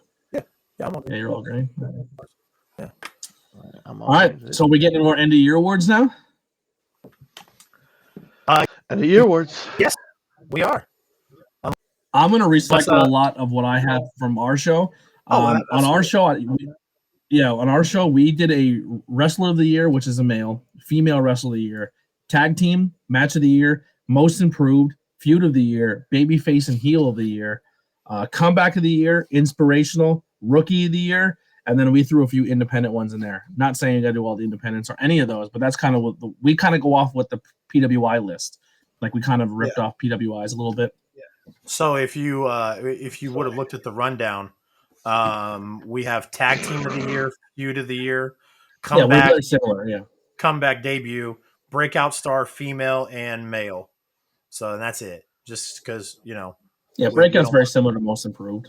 Yeah, pretty much. Yeah. Breakout. So with that being said, we'll start off with Tag Team of the Year. And how I'd like to do it, guys, this is how I envision it. All three of us kind of compile a list of 5 tag teams, and then we agree on who we think our 5 best tag teams. Well, this one's no contest. This one's a no contest. 5, though? Yeah, you can name 5, but there's only one real answer here. I think Oh, I there's know. only two possibilities and one real answer as well. Yeah, Anybody but FTRs is done. yeah. FTR was number one tag team of the year. Okay. So I had FTR, Usos, the Briscoes. Uh huh. I had Team Bussy, and I had the Acclaimed.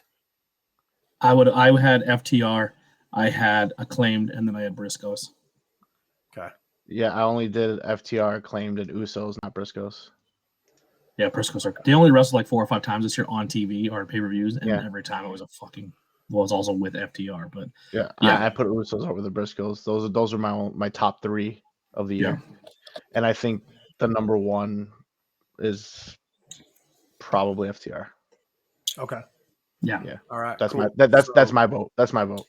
yeah. I think it's unanimous. FTR number 1. Yeah. All right, bad bookings tag team of the year 2022. First ever. FTR. Yep. Love it. You love to see it. I do too. All right, guys. Let's do feud of the year. I had MJF, CM Punk, Brock Lesnar, Roman, Seth and Cody, and that was kind of all I got through on that list. I figured I would, I actually see had what you those guys 3, and got. I had FTR and Briscoes on there as well. So I kind of have the same 3, but I wrote just Bloodline verse insert here. Just the Bloodline in general. If you were involved with the Bloodline, it kind of was like, sure, Lesnar was there, but the Bloodline as a whole feud versus the company, for me, is number 1. I had number 2. I had Seth versus Cody. I know it wasn't very long, but I think the match quality and what we got out of it was good. And then my number 3 was Punk MJF. Okay. Yeah. Mine was, like I said, pretty much all the same. I actually forgot to do the CM Punk. I'm sorry, not CM Punk. Seth and Cody one. That's a pretty good one too. If I had to vote, I'd probably go the MJF CM Punk. Honestly, that was the one I was most invested in. My number 2 would go Brock and Roman. Finally, I would say it finishing was off. good, but the ending Yeah. was so bad I didn't care. I did. You really thought the ending was bad? We didn't get what we wanted. We didn't get what was supposed to be. MJF never beat CM Punk for the title. It never happened. Yep. It's like watching a really good TV show and then they change writers and it just like it's like Heroes. Heroes was such a good show and then it just dropped over. You know what I mean? Like disappointing. That's my vote. What's your vote? Who do you got? Well, I would like for us to come to a unanimous decision on who number 1 is, because I can't we can't make graphics and say bad bookings feud of the year. Well, where do you lean? What's your number 1? I mean, when you go to the Baseball Hall of Fame, it's not a unanimous decision. I mean, it's 75%. It doesn't matter. Well, Chase, what's your number 1? My number 1 was MJF and Punk, but Okay, I didn't get. Okay, are you sure? 2-1. Who are you voting mine's for? Bloodline. Mine's Bloodline. I don't know if Mine's a little more encompassing, where it's kind of it takes up. Yeah, you know what I mean? Because I don't see, like, sure, Lesnar Roman storylines are one thing, Sammy's feud with this, but I just group it under one whole thing because I think the stable of the Bloodline feuding with everybody was just all encompassing. I can't just say like Roman versus said person. I just think feud of the year, Mark versus Chase. I fucking love that. No, but I think my pick is the Bloodline. I think it consistently stayed good all year round, and we still even haven't gotten the payoff yet, but it's just been good. But if it's 2-1 Punk MJF, I'm cool with it. All right, 2022 bad booking feud of the year, Punk versus MJF. There it is. All right. Comeback debut of the year. Cody. Yeah, I had Cody, Comeback Stone Cold, debut. Page. I had Cody, Stone Cold, Page, Damage Control, Bray. Were my five picks. Yeah, I'm Saraya, Steve Austin, Bailey. Yep. I think of those two, they're my favorites. So if I had to pick a vote, it would have to be either the Stone Cold one or the Cody one, to be totally honest. And just because I'm going to go nostalgia on this one, and Cody pissed me off because I was all about AEW when Cody went, I'm going with Stone Cold's return comeback. That's my comeback of the year. Stone Cold. I Stone Cold's on my list, but I think my number one is gonna be Saraya. Okay. Are you sticking with Stone Cold as your number? Are you going with Saraya as your one, Chase? Or are you going Stone Cold? And I'm cool with either of those three guys. So I just say two. Saraya because we never thought she would. I mean, same with Stone. I mean, yeah, Stone Cold injured, but like she's still young and has like we're gonna get a career out of her again. Because we're the only thing I will say about the Stone Cold thing is remember with the Stone Cold thing, everybody thought it was just going to be a one and done thing, like a one off. Like, hey, he was going to Stone Cold Stunner, KO, maybe do a Luthez press and pin him 1, 2, 3. I mean, like you mentioned earlier, ABJ, they went through the crowd. I mean, that fucking thing I went lost off it again the other day. It minute. was so cool. It was so Yeah. good. I'm good with either one. I'm good with it. So you're the tiebreaker. If you go with You're the Stone Cold, I'm tiebreaker, good. yep. If you go with Saraya, I'm good with that too. I'm going with Stone Cold. Love it. All right. Can't change my vote. No, we're locked in. We're locked in. What would you change it to? I think I was gonna only on what you said. I think I'd go Saraya because we could actually still get a career out of her. I still think that's a we're going to bigger get another moment. Stone Cold match. Might be a bigger But match. I'm cool with Saraya too. Did it just change? Oh no! Why don't we say do Stone both? Cold. Why don't we do both? We'll go Stone Cold. We'll go Stone Cold. Yep. Stone Cold. Stone Cold it is. Stone Cold comeback / debut of the year 2000. You didn't vote for Saraya because she fucking shit on you on TikTok. I see what you're doing. She didn't shit on me on TikTok. The fuck? She said fuck you on TikTok. She didn't say shit. She put a sad face. Yeah, you made Saraya sad. Now you're doing it again. She worked so fucking hard to come back, and now she's gonna have another sad face on your fucking. Saraya, I had you as my number one pick. Just remember that. Saraya, I'm gonna clip this. I love you. I'm glad you're back. Keep doing your thing. I hope you have a great career. You're beautiful, amazing. I'm glad you're back. But Stone Cold still takes it. Just don't cut a promo because Mark will shit on it. Wow. I'm not gonna clip that part. I'm not clipping that part. Clip out. I've been watching. I don't know if I've been watching and listening to I'm going on Kids. Oh right? my god! My show for the longest time. Jesus Christ! I'm not even reading that. I know, dude. I've been on a kid for a long time. The Office and Parks and Rec have been my like rewatch show over and over and over. And then every now and then this show sneaks in, and now this show has just overencompassed everything I watch now. So I've been watching so much Always Sunny in Philadelphia, and I just added their podcast to my list. Oh my god, the podcast is so good. And what's the name of the podcast?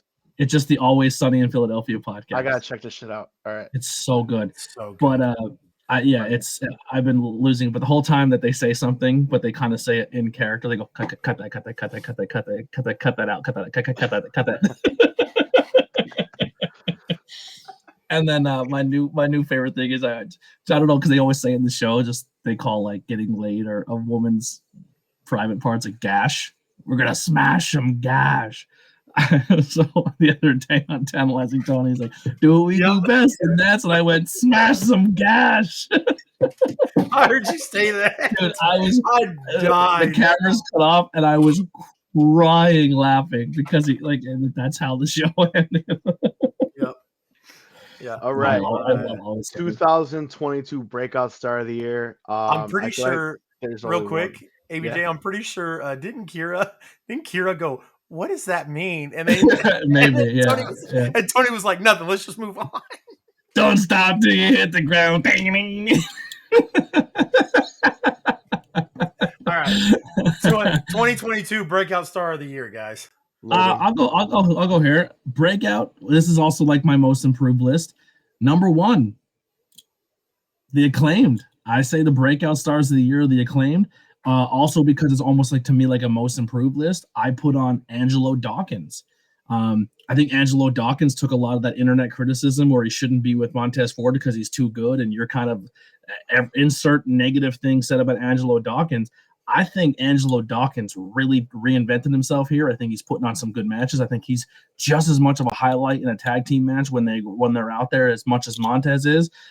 He's wrestling with no shirt on. He's slimming down. He's getting himself prepared. And then my third place was Jade, but Acclaimed, no doubt, number 1 for me is Acclaimed. I agree with everyone you just said, and I would honestly throw in Logan.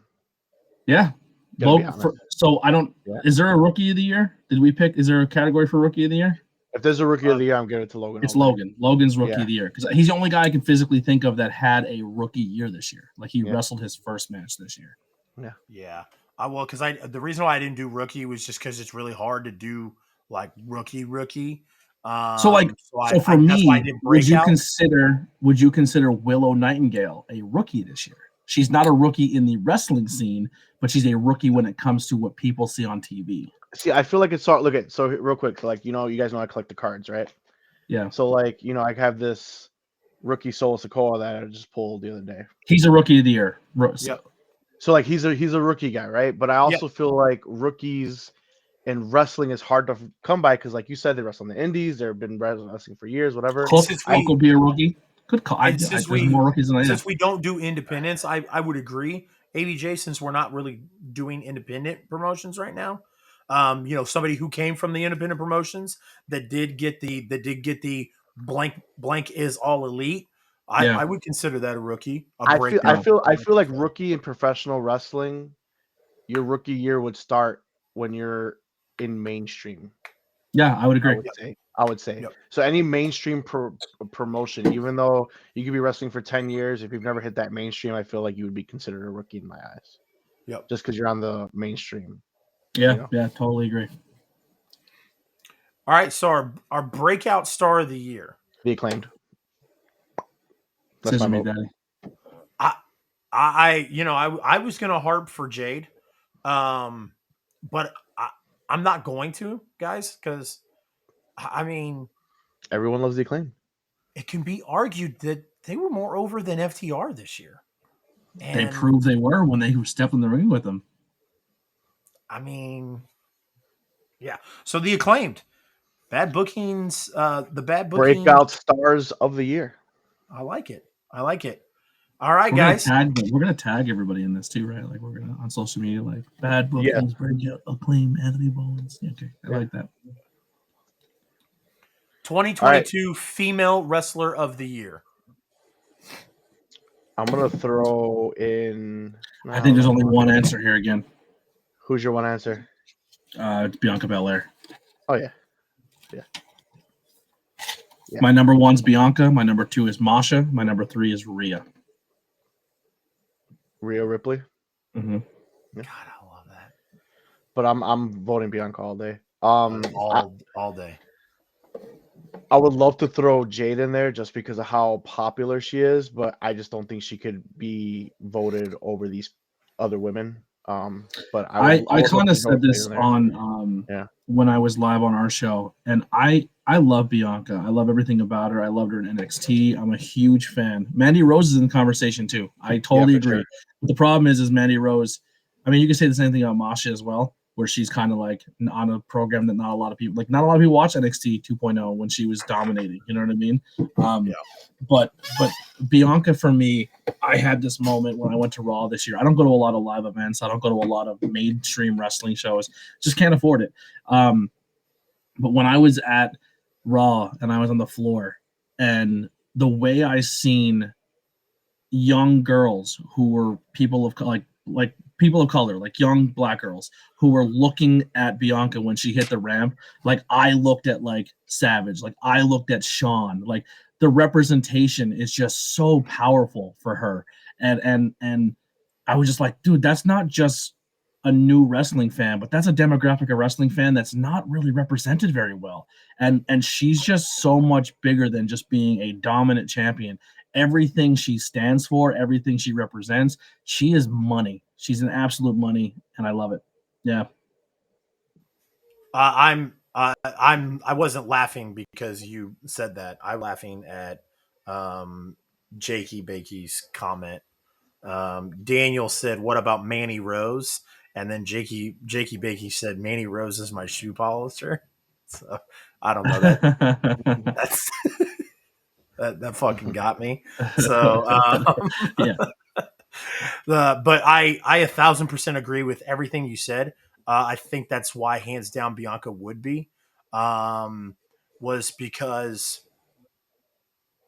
I think one of the most shocking moments last year was Becky coming back at SummerSlam and beating Bianca, squashing Bianca, and the way like Bianca's fan base and the majority of wrestling fans, of course, you had They some stay with her.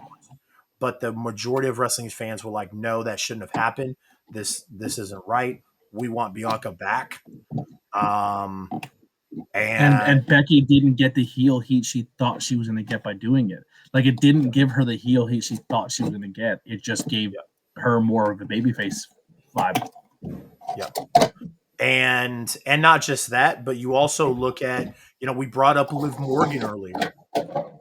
How many people said no to Bianca? I don't like Bianca. We don't want to see Bianca win. We already saw Bianca last year. We want to see Liv. How many people ate their words and flipped? Not just shut up, but flipped to Bianca fans after they saw that Liv Morgan couldn't do it and Bianca still could. So I love that pick. As long as Mark is cool with that pick, it's unanimous. Fantastic. 100%. Bianca Belair, female wrestler of the year. Bad bookings, female wrestler of the year. Yep, 1,000%. All right, male superstar of the year, male wrestler of the year. No match of the year. Did I have a match of the year on there, Mark? No, we do now. We do now. Match of the year, bad bookings, suggestions. I have 3. I'll put my 3 out. I'll go from the bottom to the top. Number 3 for me is Roman Logan Paul. Number 2 is a match that when on paper people saw it and said, this is fucking stupid. This doesn't deserve to be on this card. And then it ended up being the best match on the card. I'm going with fucking Will Ospreay versus Orange Cassidy. Forbidden Door. Yep. That was my segment. And my number 1 is kind of all encompassing. It might be a cheat, but I just wrote FTR Briscoes. Fucking pick one because they were all awesome. my pick was Orange Cassidy versus Ospreay at Forbidden Door. Saw that live. Fucking amazing. Stole the show. Yeah. That's my pick. Even though Roman versus Paul was a billion times better than I thought it was going to be, I'm still going Ospreay versus Orange Cassidy as my number 1 clear cut all. Do you have anything else you want to throw into the hat here, Chase? Hell in a Cell with Cody. Yeah. Hell in a Cell with Cody and Seth is up there. Hell in a Cell with Cody and Seth is talked about just because of like everything it entailed, but like the match itself is not something I'm gonna be like, oh my god, I can't wait to watch that again. A match that I have watched multiple times this year, and I'm totally cool with it being looked over because I'm totally cool with going Ospreay and Orange Cassidy if you guys are cool with it. But the two matches I want to talk about, the dog collar match between CM Punk and MJF. I don't know if you guys know or not, but I am a huge fan of callbacks in wrestling matches. Huge. They had a lot. I love when wrestlers send little love letters to wrestlers of the past in their matches. Punk's always doing it from heart. If you go back and watch that match with Punk and MJF, that dog collar match, Piper and Greg Valentine, dog collar match, and then him and Raven's dog collar match.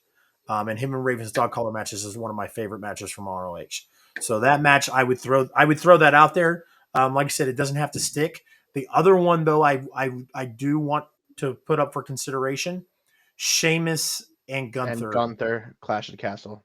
Great match. It's very high for me, but I think Sheamus Gunther, people knew that was going to be as hard hitting as it was.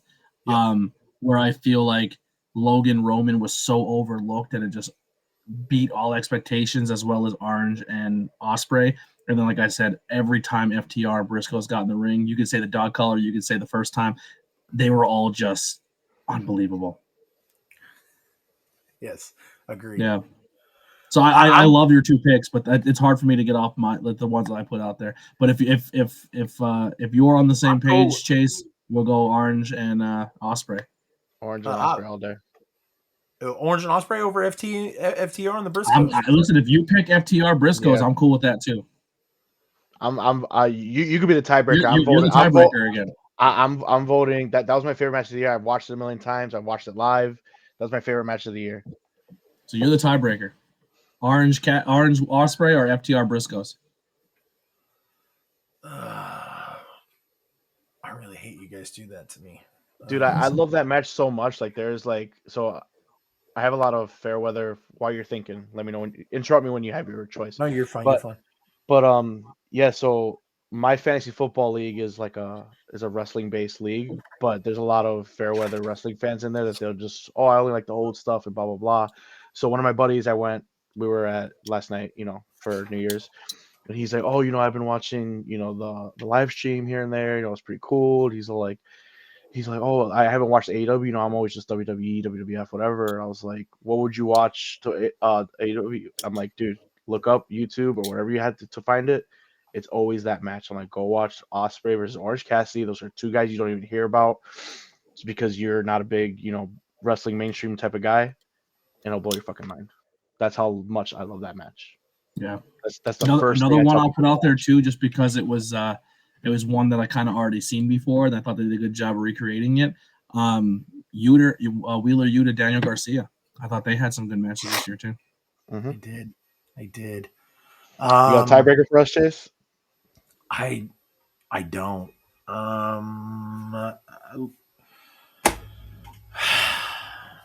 God, it's really hard to pick against FTR and the Briscoes.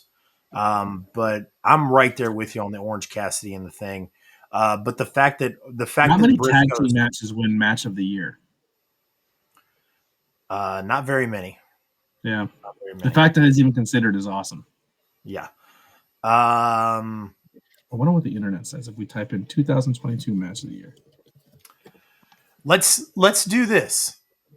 Let's do Orange Cassidy versus Will Ospreay for the singles match of the year, and then let's do FTR Briscoes for the tag team match of the year.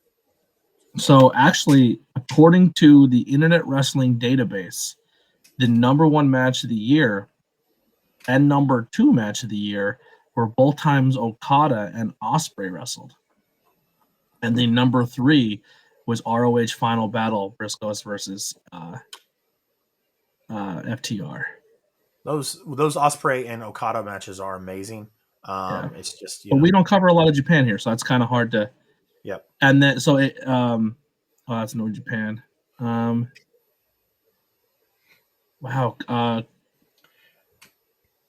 Orange Cassidy, Will Ospreay is not even in the top 10. That's upsetting. Yeah, that's crazy. So I'm gonna pull an executive move here, because one, I can, and number two, I can. We'll do singles match of the year: Orange Cassidy, Will Ospreay at Forbidden Door, and then tag team match of the year, FTR and the Briscoes. Love it. Sounds good to me. All right, slinging dick. Big dick slinging.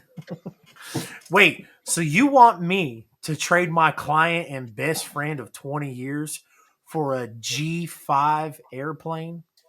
Is that what you're saying? Big dick sling. Sorry.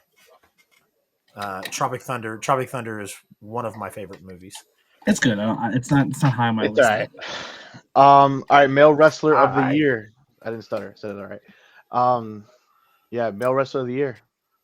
Poppy seed farmer. I thought you said you were a mustard seed farmer. I'm a lead farmer, motherfucker. Male wrestler of the year. This is where I'm gonna be Jeff Jarrett. I'm gonna be controversial with my pick, and I'm gonna probably pick someone that a lot of people aren't gonna go with, except Sports Illustrated. I'm going Seth Rollins as my male wrestler of the year. I thought his work rate was through the roof. I thought his work rate was through the roof. I think he wrestled more matches than I think anybody in WWE. He's more consistent. Some of his storylines were not that great. That some of the heel stuff he did, I was not a fan of. But his match quality is always through the roof. And Seth is my wrestler of the year. You're right. And like when I saw that list, I was kind of mad because while yes, his match quality is fantastic and he's a great worker, I feel like I'm not ranking feuds, I'm not ranking storyline. I'm just wrestling in-ring wrestling of the year. And Ospreay could be in the list there too. Yeah, but I didn't like it only because Seth lost the majority of the year. So while yes, the man could work, I get it. Trust me, I get it. I'm not arguing with you. It's just that's what killed it for me. Is like, yeah, I agree with the list. At the same time, it's like, but man, this guy lost like all his feuds this year. But that's because he's such a great worker. Like it's just like he was, you know what I mean? So that's why I was like on the fence of that. So yeah, I could agree with that, but at the same time, I'm just like, you know. I agree with that. That's a great point too. Yeah. So my number one is Seth. My number 2 is Bianca Belair. My number 3 is Roman Reigns. Roman was my number 1. Acknowledge him, Chase. So, and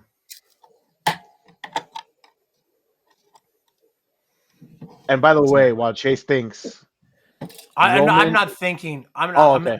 So here's my problem.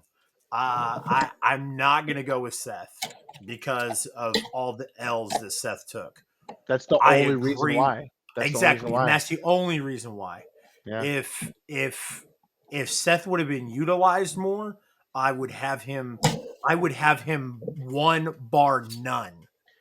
I think utilized might be a bad word because the guy was fucking utilized all year. The guy put in work all year. Push is what I mean. Push better, yeah. Push better, yeah. Because the guy was utilized like a motherfucker. Like he worked big time. Yeah, I mean, like if we had a workhorse award, Seth would be on that list. Nobody else, because I agree with ABJ. Like, and like I said, like I know, like I'm saying I'm making a case for Seth not being number 1, but essentially, like I kind of am, because if you look when WWE needed somebody, if it wasn't for Seth, Cody wouldn't be what Cody is in WWE if it wasn't for Seth. They were tossing up between Seth and Kevin Owens, and they said no. We have big plans for Kevin Owens. He's going to be involved with Bloodline stuff later, so it has to be Seth. And Seth said, "Let's do it." Yep. And lost to him 3 times. And had a kid this year and didn't miss a beat. Yeah. But Mark, I really want to go with Roman as my number 1. But Jon Moxley. So here's my thing: can you win MVP this season? Be hurt for half of it? Was Mox hurt half the year? Wasn't hurt, but he went away for a couple months for rehab. He was not active all year round. Yeah, you know what? It's true. That is true. However, Jericho, I think, is more of the title holder, crown of backbone of AEW this year over Mox because he was there the whole year. Look, I love Jericho, but I'm going to disagree with you on that one, buddy. Honestly, I love Mox. Love Mox. Honestly, I'm going to change my pick here, and this is why. Because now that I'm thinking about it, I'm going to go. I'm voting Jon Moxley because when AEW needed somebody for these suspensions, fucking CM Punk getting hurt, who they put the strap on, whether you hated the Eliminator matches or not, who was the guy going out there week after week after he came back and fixed himself, carrying that company? Don't disagree. It was Jon Moxley. It was Jon Moxley. Oh shit, guys! We just got a raid of 18 people from Pollo de Mar. What's up, Pollo de Mar? I have no idea who Pollo de Mar Look at is. you. But we're talking pro wrestling. Are you guys into pro wrestling? Yeah, we are talking pro wrestling. This is Bad Booking. We do this show Pollo Del Mar. Pollo as in chicken. Pollo. Oh yeah. You should know that, Chase. Jesus Christ. I should know that, but Mark is the Mexican, and I am the Mexican. First of all, you racist shit. I'm Puerto Rican and Cuban. Whatever. Right. She said. This little white guy in me goes, same thing, right? Pollo Del Mar says, "I am a professional wrestling personality. Fantastic. The Oh yeah, wrestling what do you? manager of champions. She's on NWA. Oh, Oh, that's fucking Oh, awesome. that's sick. yeah. Hell yeah. Love that for you. So we appreciate, I greatly appreciate the raid of 18 people. My name is Chase. I go by CR Media Online. I do a lot of Is it independent. Max? Is it Maxie Impaler right now in NWA? Yep. Yeah. Maxine Pitt. She they They actually missed they they missed the last show of Journey Pro Wrestling because they had a lot of bookings going on. big year in Japan for Max too. Yes. Had a Big year for Max. They are fucking killing it. Their tag team partner in Wasteland War Party, Heidi Howitzer, Love got Heidi. to yep. Yes, Max and I are dressing roommates and travel buddies. That is awesome. I love Yeah, Max. I worked with Max at Camp Leapfrog, and I had such an amazing experience. Max the Impaler versus Edith Surreal. They fucking killed each other. It was great. Yep. Like I said, Wasteland War Party was a staple here in Kansas City and Journey Pro Wrestling. My name is Chase. I go by CR Media. We cover Kansas and Missouri independent professional wrestling. Hence why we mentioned Max and those in NWA in St. Louis. This right here is my friend ABJ. He is on the East Coast, covers a lot of independent professional wrestling there. And then this is another one of my friends, Mark. You shortchanged me a little here. Also, pro wrestling commentator and also interviewer. So if you ever want to be interviewed by ABJ and talk professional wrestling, hit me up. Just say, just a content creator. Listen, I'm in the business. Yep. Oh, I'm trying to keep it short. No, when NWA talent's in the room, you go a little longer. You help ABJ out. And this is my friend Mark, Pro Wrestling Kingpin. This is bad booking, guys. On Sunday nights, we do bad booking. We talk about the landscape of professional wrestling. This is our year-end show for 2022. We've been going over some 2022 awards. So again, greatly appreciate you guys with the raid. Yeah, we send a link out. We just picked our male wrestler. Why wasn't Pollo de Mar join the stream real quick and come talk to us? They rated us. Maybe send the link out. Put it in the chat. Absolutely. Let's get it going, Chase. Let's go. Absolutely. This is why I'm here. This is why I'm here. Mark is extremely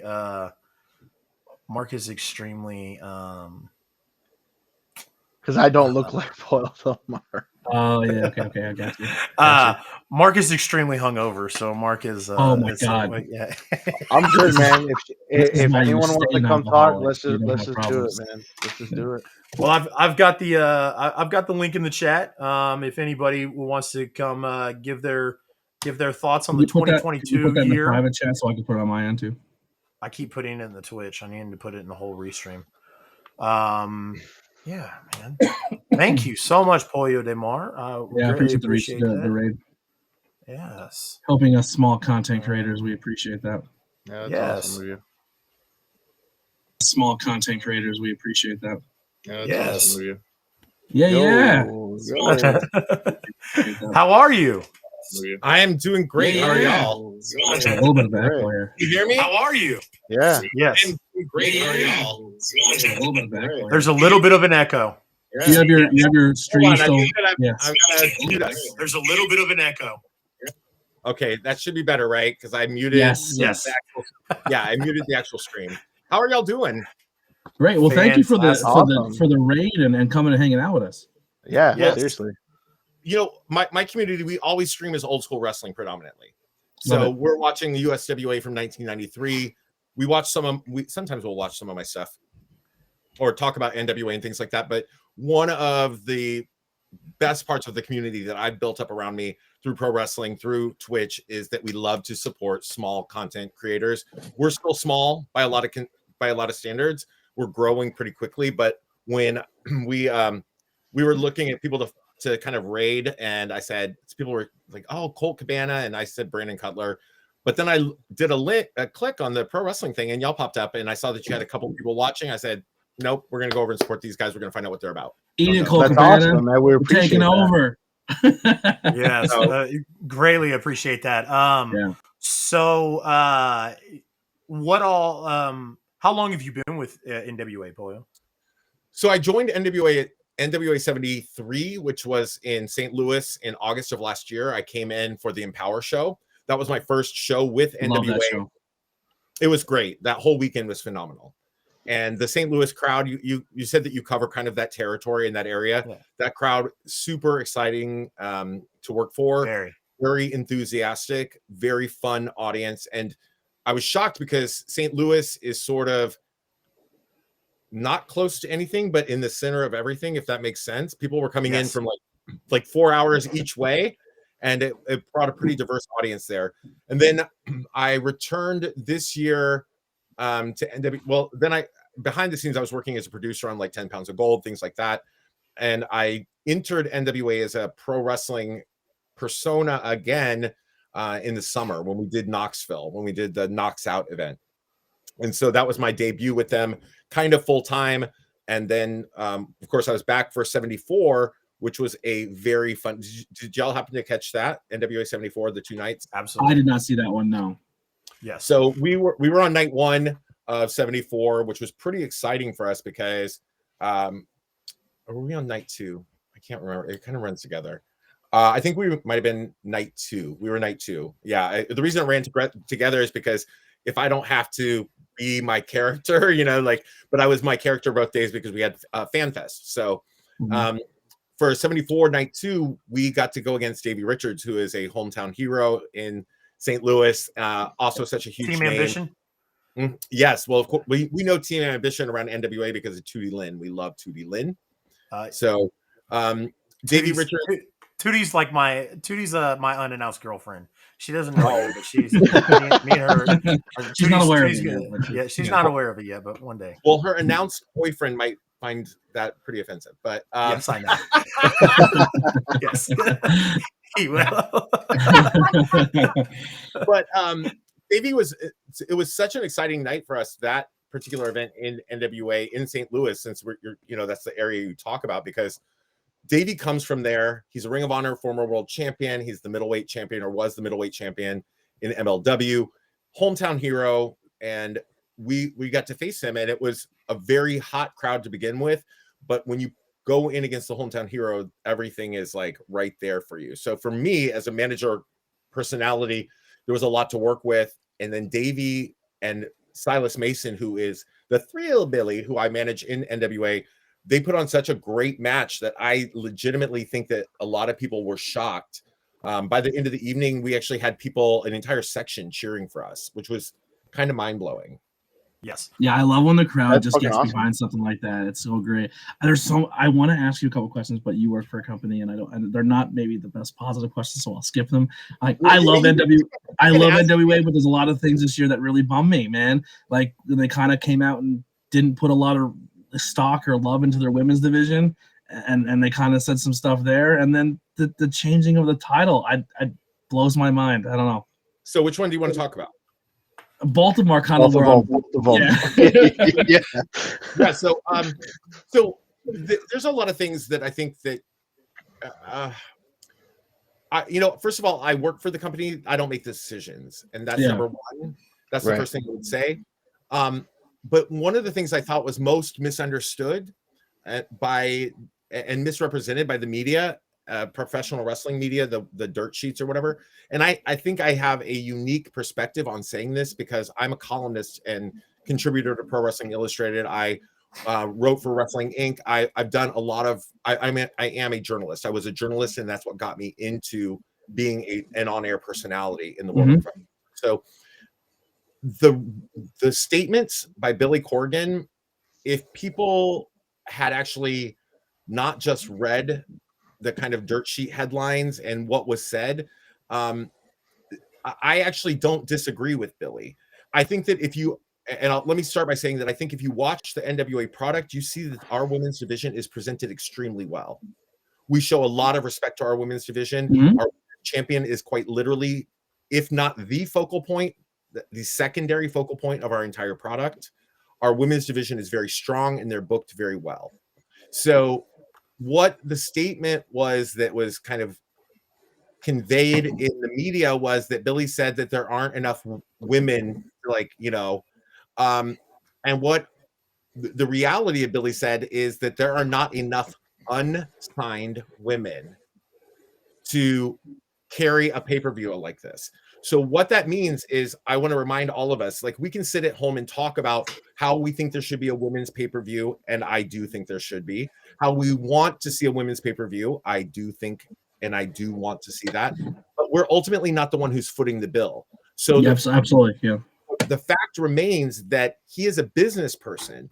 So if you're going to take the money out of your own pocket and put on an event that you want to showcase the best in women's wrestling, and the majority of the major names in women's wrestling right now, even the secondary players in the world of professional wrestling, are signed to non-exclusive agreements with many different companies. So it takes months to negotiate that.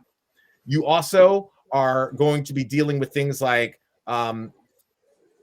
if AEW allows you to bring in some of their secondary talent, because mind you, AEW has a structured contract signing basis. So people are signed on a per appearance basis, meaning they're technically under contract, but they're not getting a contracted amount of money unless they show up and are used.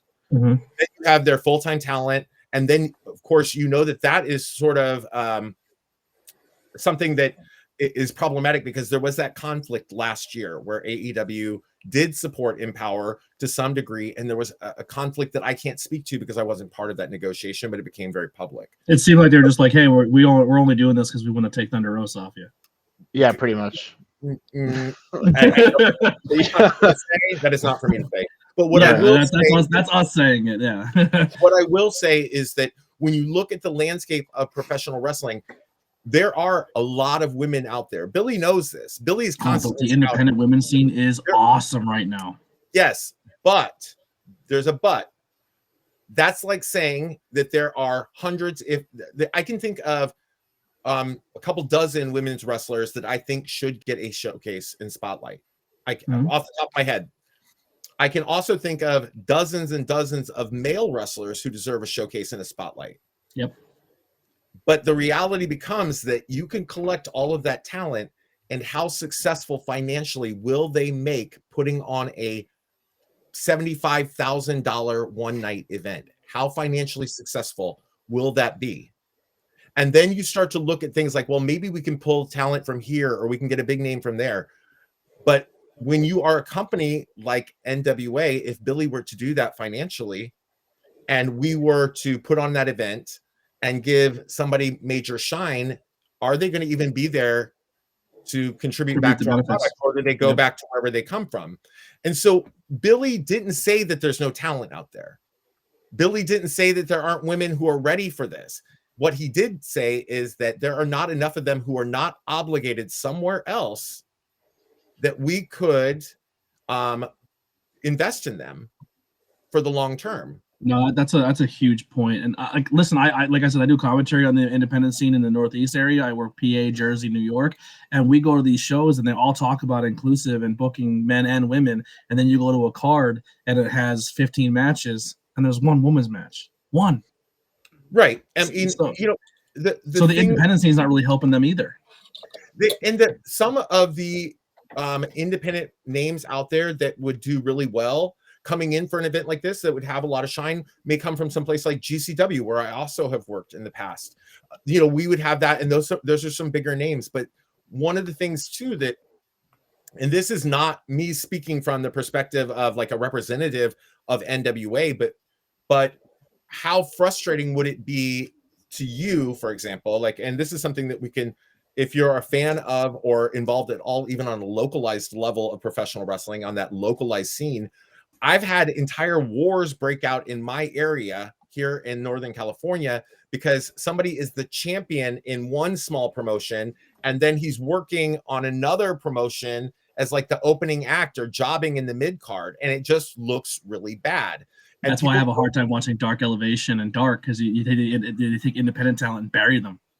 That's why I won't watch those shows. Yeah. That's why when AEW comes here to California and they're going to be 2 miles from my house at the Cow Palace doing all these tapings and stuff, that's why, and I'm sure 100% sure that my team that I represent locally and I could probably be showcased on that, but I told them it's going to do more harm than good.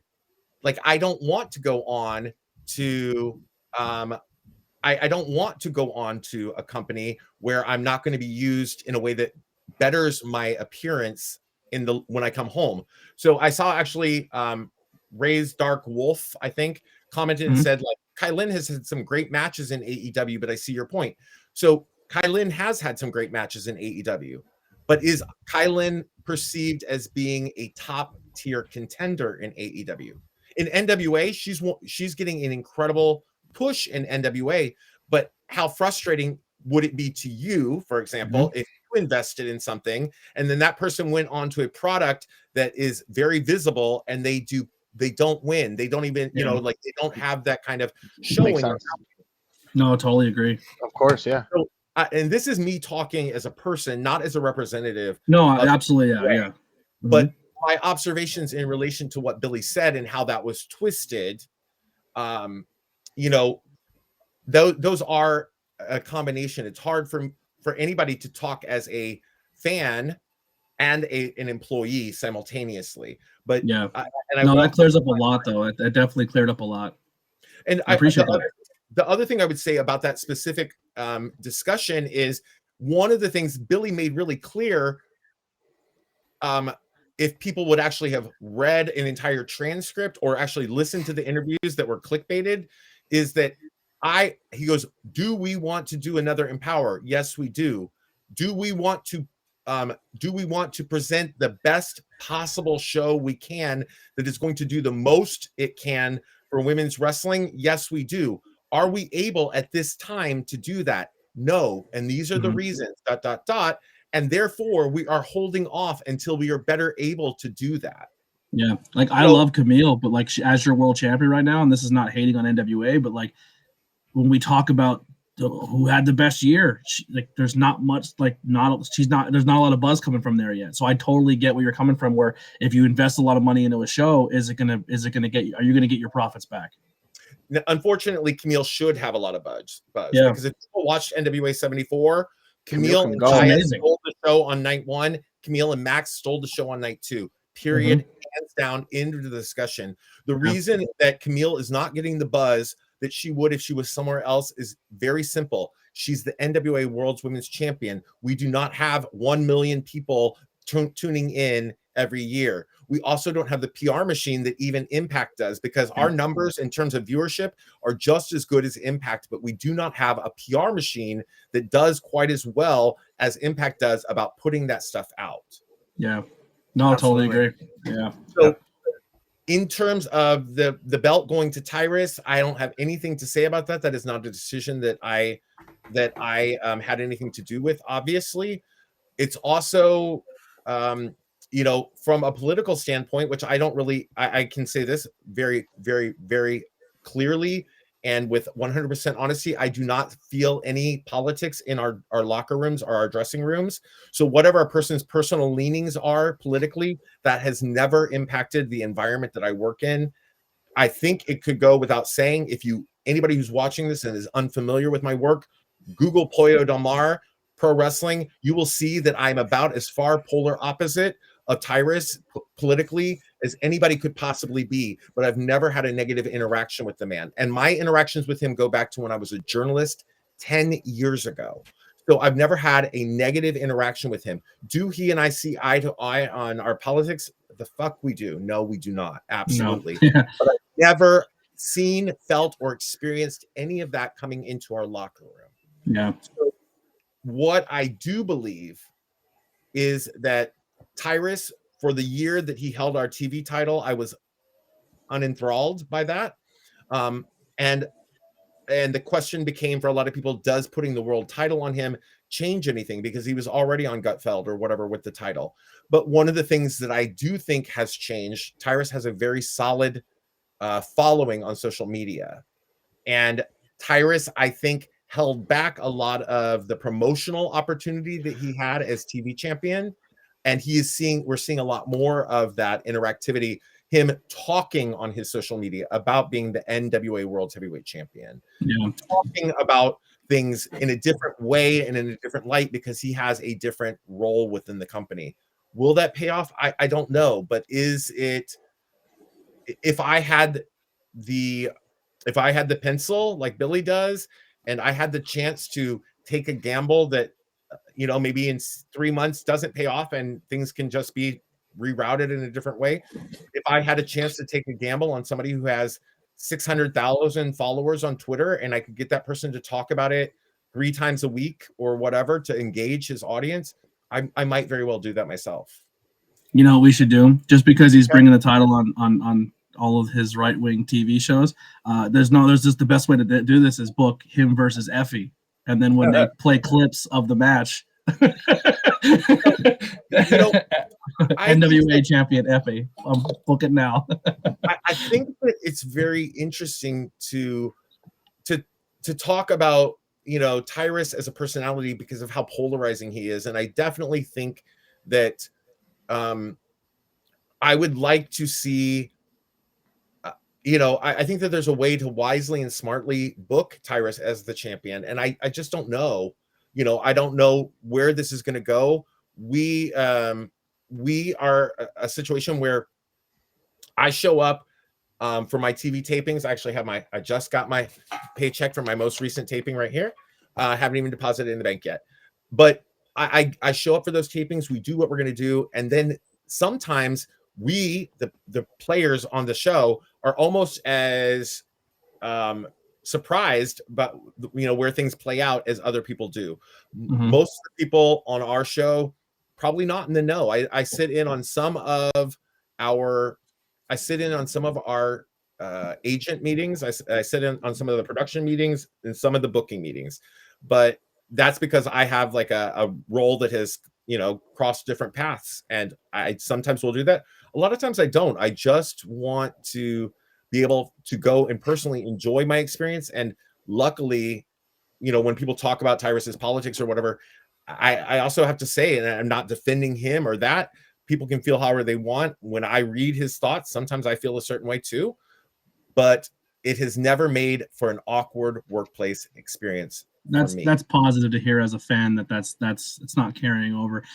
Listen, we appreciate the hell of you for the raid and coming in and talking NWA with us. The last question I have is, we probably have a lot of people in here who don't watch a lot of NWA because of there's no exposure and stuff like that. So as someone who was working there, and we know the Camille's, we know like the top people, who are some people in NWA that you would put out there that more people should be aware of for them to seek out and go look for? So first and foremost, oh my God. No, Mick Thompson. My name is Pollo Del Mar, or Paul Pratt. My gimmick name in wrestling is Pollo Del Mar, but definitely not Adam Pearce. I do wish that I had some of the money that Adam Pearce has coming in from his work with WWE. So in the National Wrestling Alliance, a couple nights ago on my own stream, we had about 70 people in there, and we were just talking, and I asked them if they watch NWA or if they're up to speed. And a lot of people, my experience has been a lot of people who say negative things about NWA on social media or whatever, are people who've actually not even engaged in the product in a while.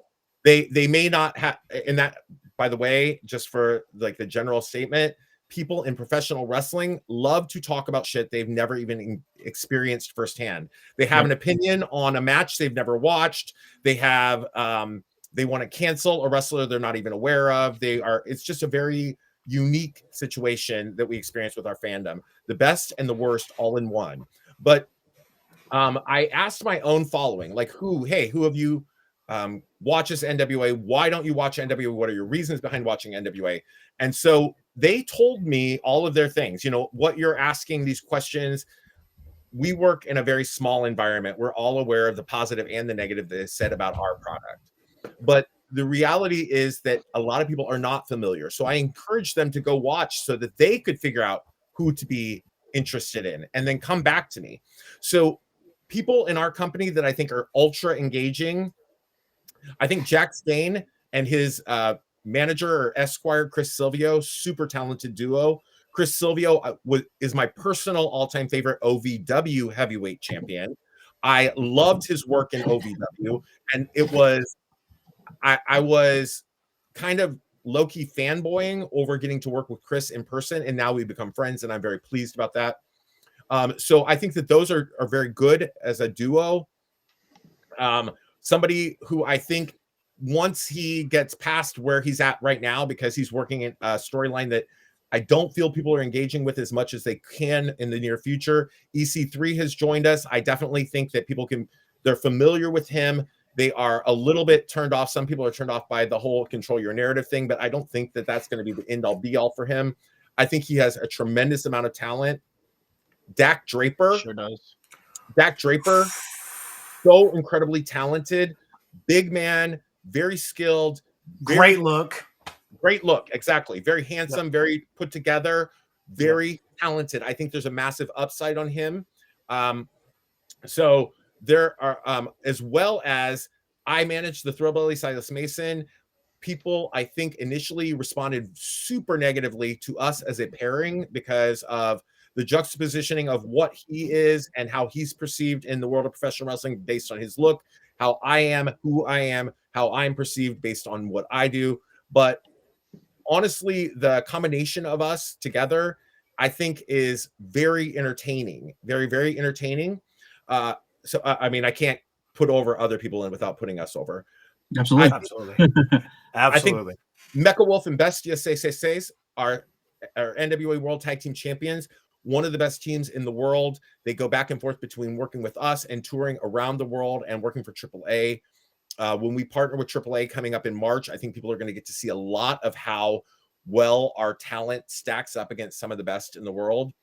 One of my very, very, very good friends who has not been featured a lot on NWA, but always captivates when he is with us, is the Pope, Elijah Burke.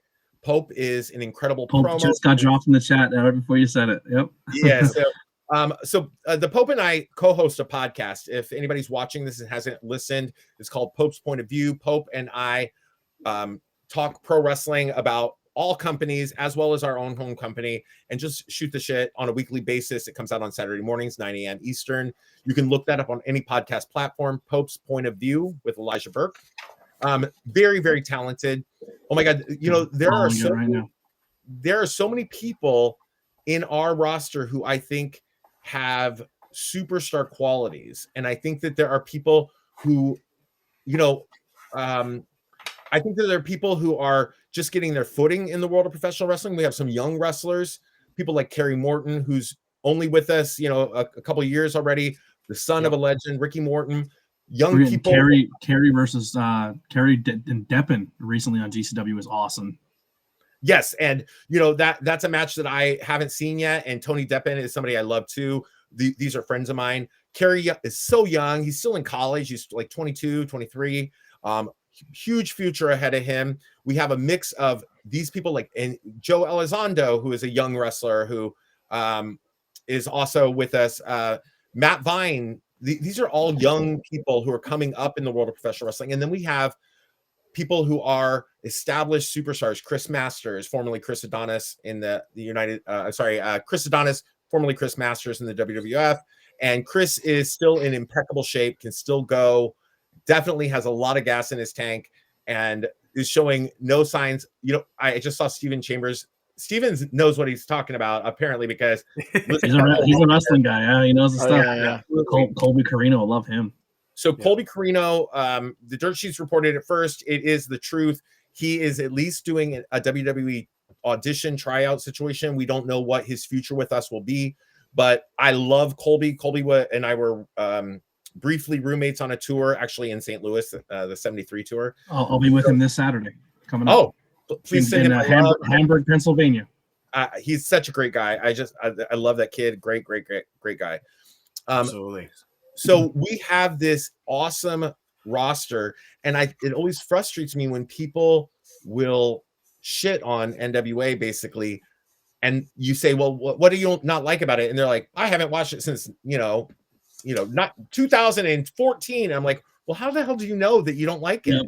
Like, I think Impact falls in that category too. I think they get a lot of unjust heat when it's just like it's not AEW, and I think it comes down to accessibility. I think, like for me, I can't watch Impact because I don't have Access TV. I stream through Hulu.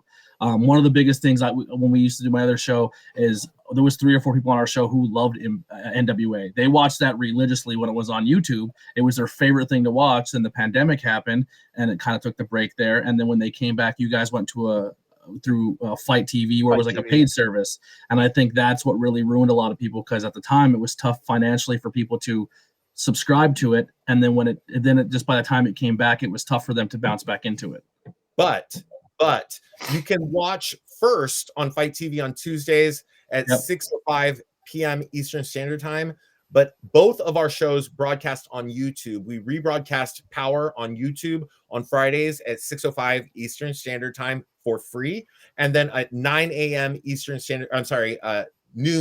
Standard Time, 9 a.m. my time, I'm on the West Coast. You can watch NWA USA, which is our secondary half-hour show, free on YouTube. Both of these are absolutely free of charge. It costs That's good marketing. That's what fans need to hear. They need to hear that this is where it's available. Yeah.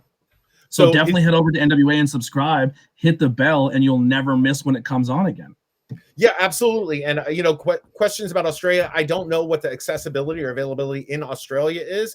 If you are able to get all of the YouTube content that we have available in America, then it will be available to you as well, because we are on YouTube. The whole, go to look up, I think it's like youtube.com/@NWA. You can check it out. You can subscribe.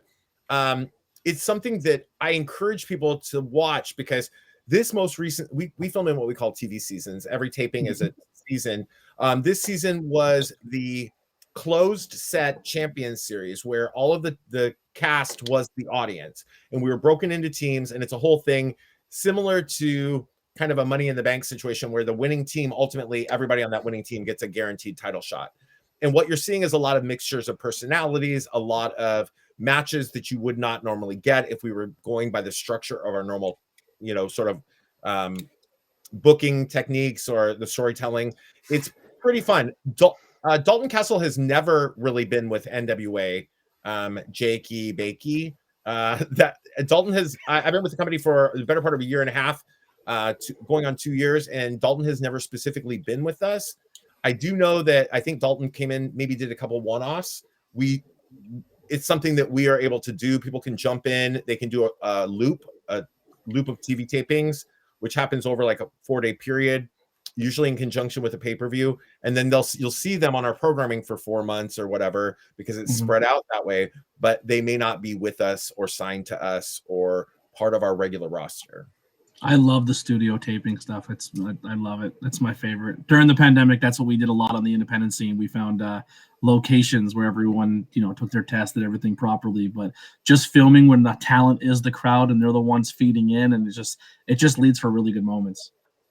Who is wrestling with Savage? So I've got a couple people waiting. Yeah. Oh, okay. That's backstage. Oh, I was going to say, Wrestling with Savage mentioned that they had some questions. I mean, I didn't mean to come in and hijack your podcast. No, this is amazing. Thank you so much for doing this. This is great. Yeah. I just so happened to see y'all, saw that you were talking about wrestling, obviously, since it's called Bad Booking. And I was like, let's raid. And then thank you for inviting me to talk. I love working with the National Wrestling Alliance. I chose the National Wrestling Alliance. That's where I wanted to work. Love it. I wanted to work with the National Wrestling Alliance because that's the company that I grew up watching. Yeah. Other people may have only aspired to work with WWE or other promotions, but I grew up watching National Wrestling Alliance. Obviously, I watched all wrestling, but that's the one that most closely connected to the style of storytelling I loved. That is the company that most closely reflects my type of wrestling. And I will say that I have, pictures of Jim Cornette and the Midnight Express over here. Those are my inspirations. So I wanted to work with that company. I wanted to work with people who are kind of like wanting to continue the traditions that I grew up on. So that's something for sure that I love talking about. And I think that there's a lot of elements of our shows that are misunderstood. I think there's a lot of things that people can certainly have an opinion on, but they don't understand the logistics of what it means to be behind the scenes. And if there's an opportunity for me to talk to people like yourself who love pro wrestling with an audience of people who love pro wrestling, I'm always down to do that. Yeah, Absolutely, I just interviewed real quick. Sorry, Chase. I just interviewed Leo Sparrow, and I asked Leo Sparrow, like, well, if you can land your spot, like you're the first round draft pick, where would you want to go? And he goes, listen, I would love AEW. I got beat up by Wardlow. I got beat up by Omos on Raw. He goes, but I would love to work NWA. Like that's where he wants to go. He's just freshly graduated from Creator Pro. He's Max Caster and all those guys' first class trainee, just came out. He's a vegan, so he throws like spinach at people and stuff. He's a whole thing, but he said like that's like how you're saying, like some people just pick where they want to go. That like so there is young talent out there who inspire to still work for an NWA and want to grow there. The interesting thing. Oh, go ahead. I'm sorry. Yeah, no, that was it. That's all I was being said.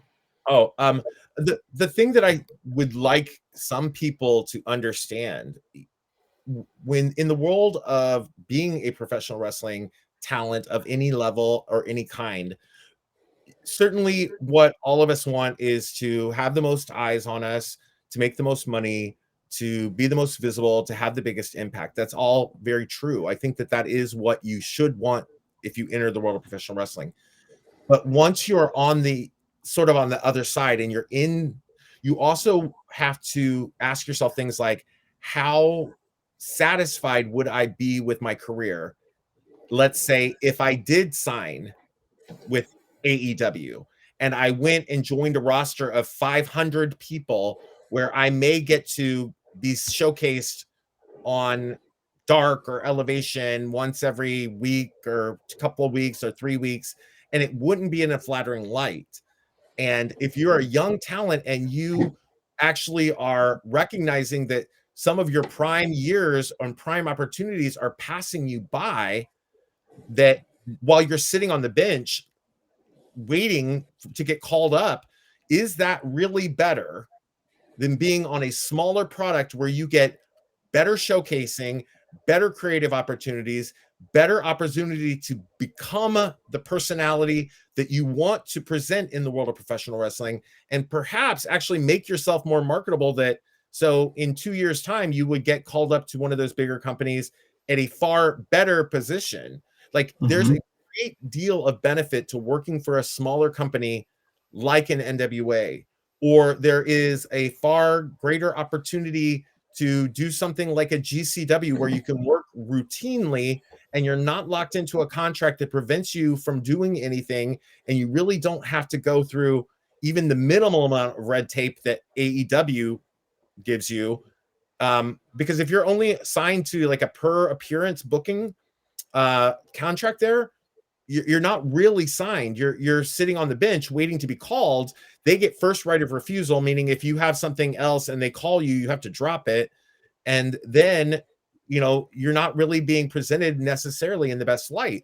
So I think that for a lot of young talent, places like NWA, places like a GCW, or even some of the bigger, like smaller promotions, an Impact or an MLW, places that have good recognition, OVW, these are all great places to hone your talent, build your resume, and then go to one of those bigger places, ideally in a better position than if you are just sort of like getting interest because you've got internet buzz this week. Yeah, absolutely. Chase and Mark, do you have anything here? Yeah, so Pollo, again, thank you so much for jumping in. Thank you again for the raid. I appreciate it. What a way to start the year. Yeah. Cannot thank you enough. Seriously, thank you. Like I said, on Monday and Thursday nights, do a show where we cover Kansas and Missouri independent wrestling. We interview wrestlers on there. Tomorrow, we're interviewing Johnny Faith, who's from Kansas.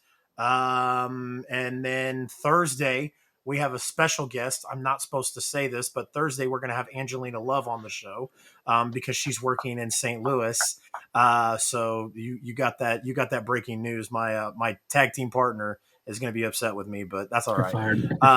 Yeah, it's my show.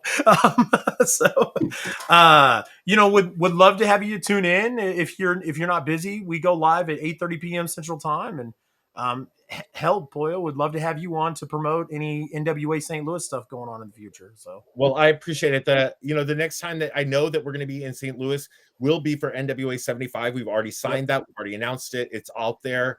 Hopefully, I'll still be with the company. Hopefully, we'll be in the title picture by then.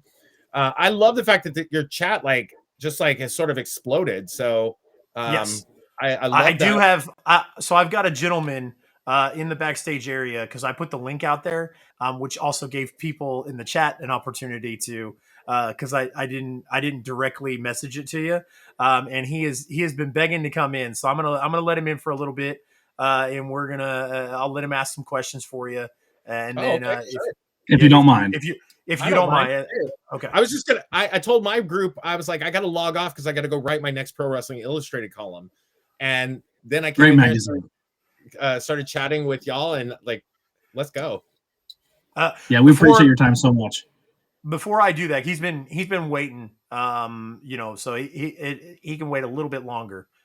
Savage. Wrestling with Savage. Is it Wrestling with Savage? Because yes, I saw yes. pop up here. So on the show, we were doing our 2022 awards, and we were right before you rated us. We were about to do our Superstar of the Year, male Superstar of the Year. Pollo, who would take the cake for your male Superstar of the Year? Out of all pro wrestling, out of all pro wrestling. Yep. I think that for me, this year has been such a monumental year that for many people, but of all of the major companies, the only person who I think would really truly deserve this because of the amount of spotlight they've given him is Roman Reigns. Agreed. Told you. I went with Seth Rollins for the work rate guy, but I agree with Roman as well. Told you. There we go. All right, Savage. All right, since I'm here, I can finally start talking. How you doing? I heard the call, the interview on Busted Open. I'm sure you're friends with Dave LaGreca, right? I love Dave. Great guy. Your call on Busted Open was beyond inspirational. It's powerful message you were saying, and everything you've been doing in NWA all 2022 has been absolute fire. It's trailblazing. I think 20 years from now, people are going to be talking about you more than you could ever fucking imagine in your life. And I hope I can curse on this show. Is it okay if I curse? Absolutely. Absolutely. Now, that's why we have it so much. NWA, great product. In my opinion, one of the only companies out there that could compete with a AEW. Now, how do you compete with an AEW? You know, but the problem is it's not happening. We need to get money behind the show. We have to get sponsors, heavy hitters, people that like the product. And what do you do to make the product better? You need better stars. So what you have to do, my friend, is do what Vince was doing for 20, 30 fucking years and poach all the goddamn talent you can from there and here and everywhere. And you get them in the ring and you get them to give you magic.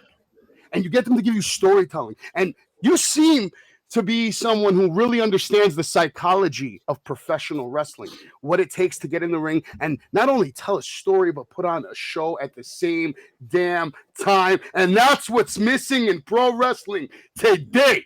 There's a few people in this world that can get the job done.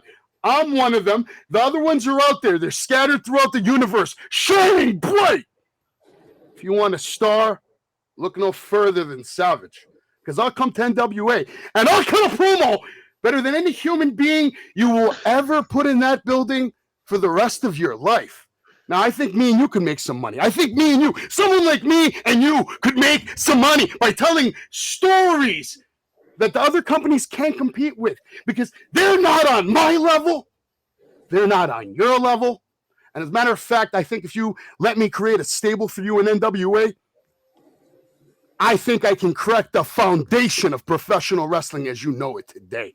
My name is Savage. I am from Whitestone, and I am a very passionate wrestling fan. When I heard the call on Busted Open that you made, I feel connected with you.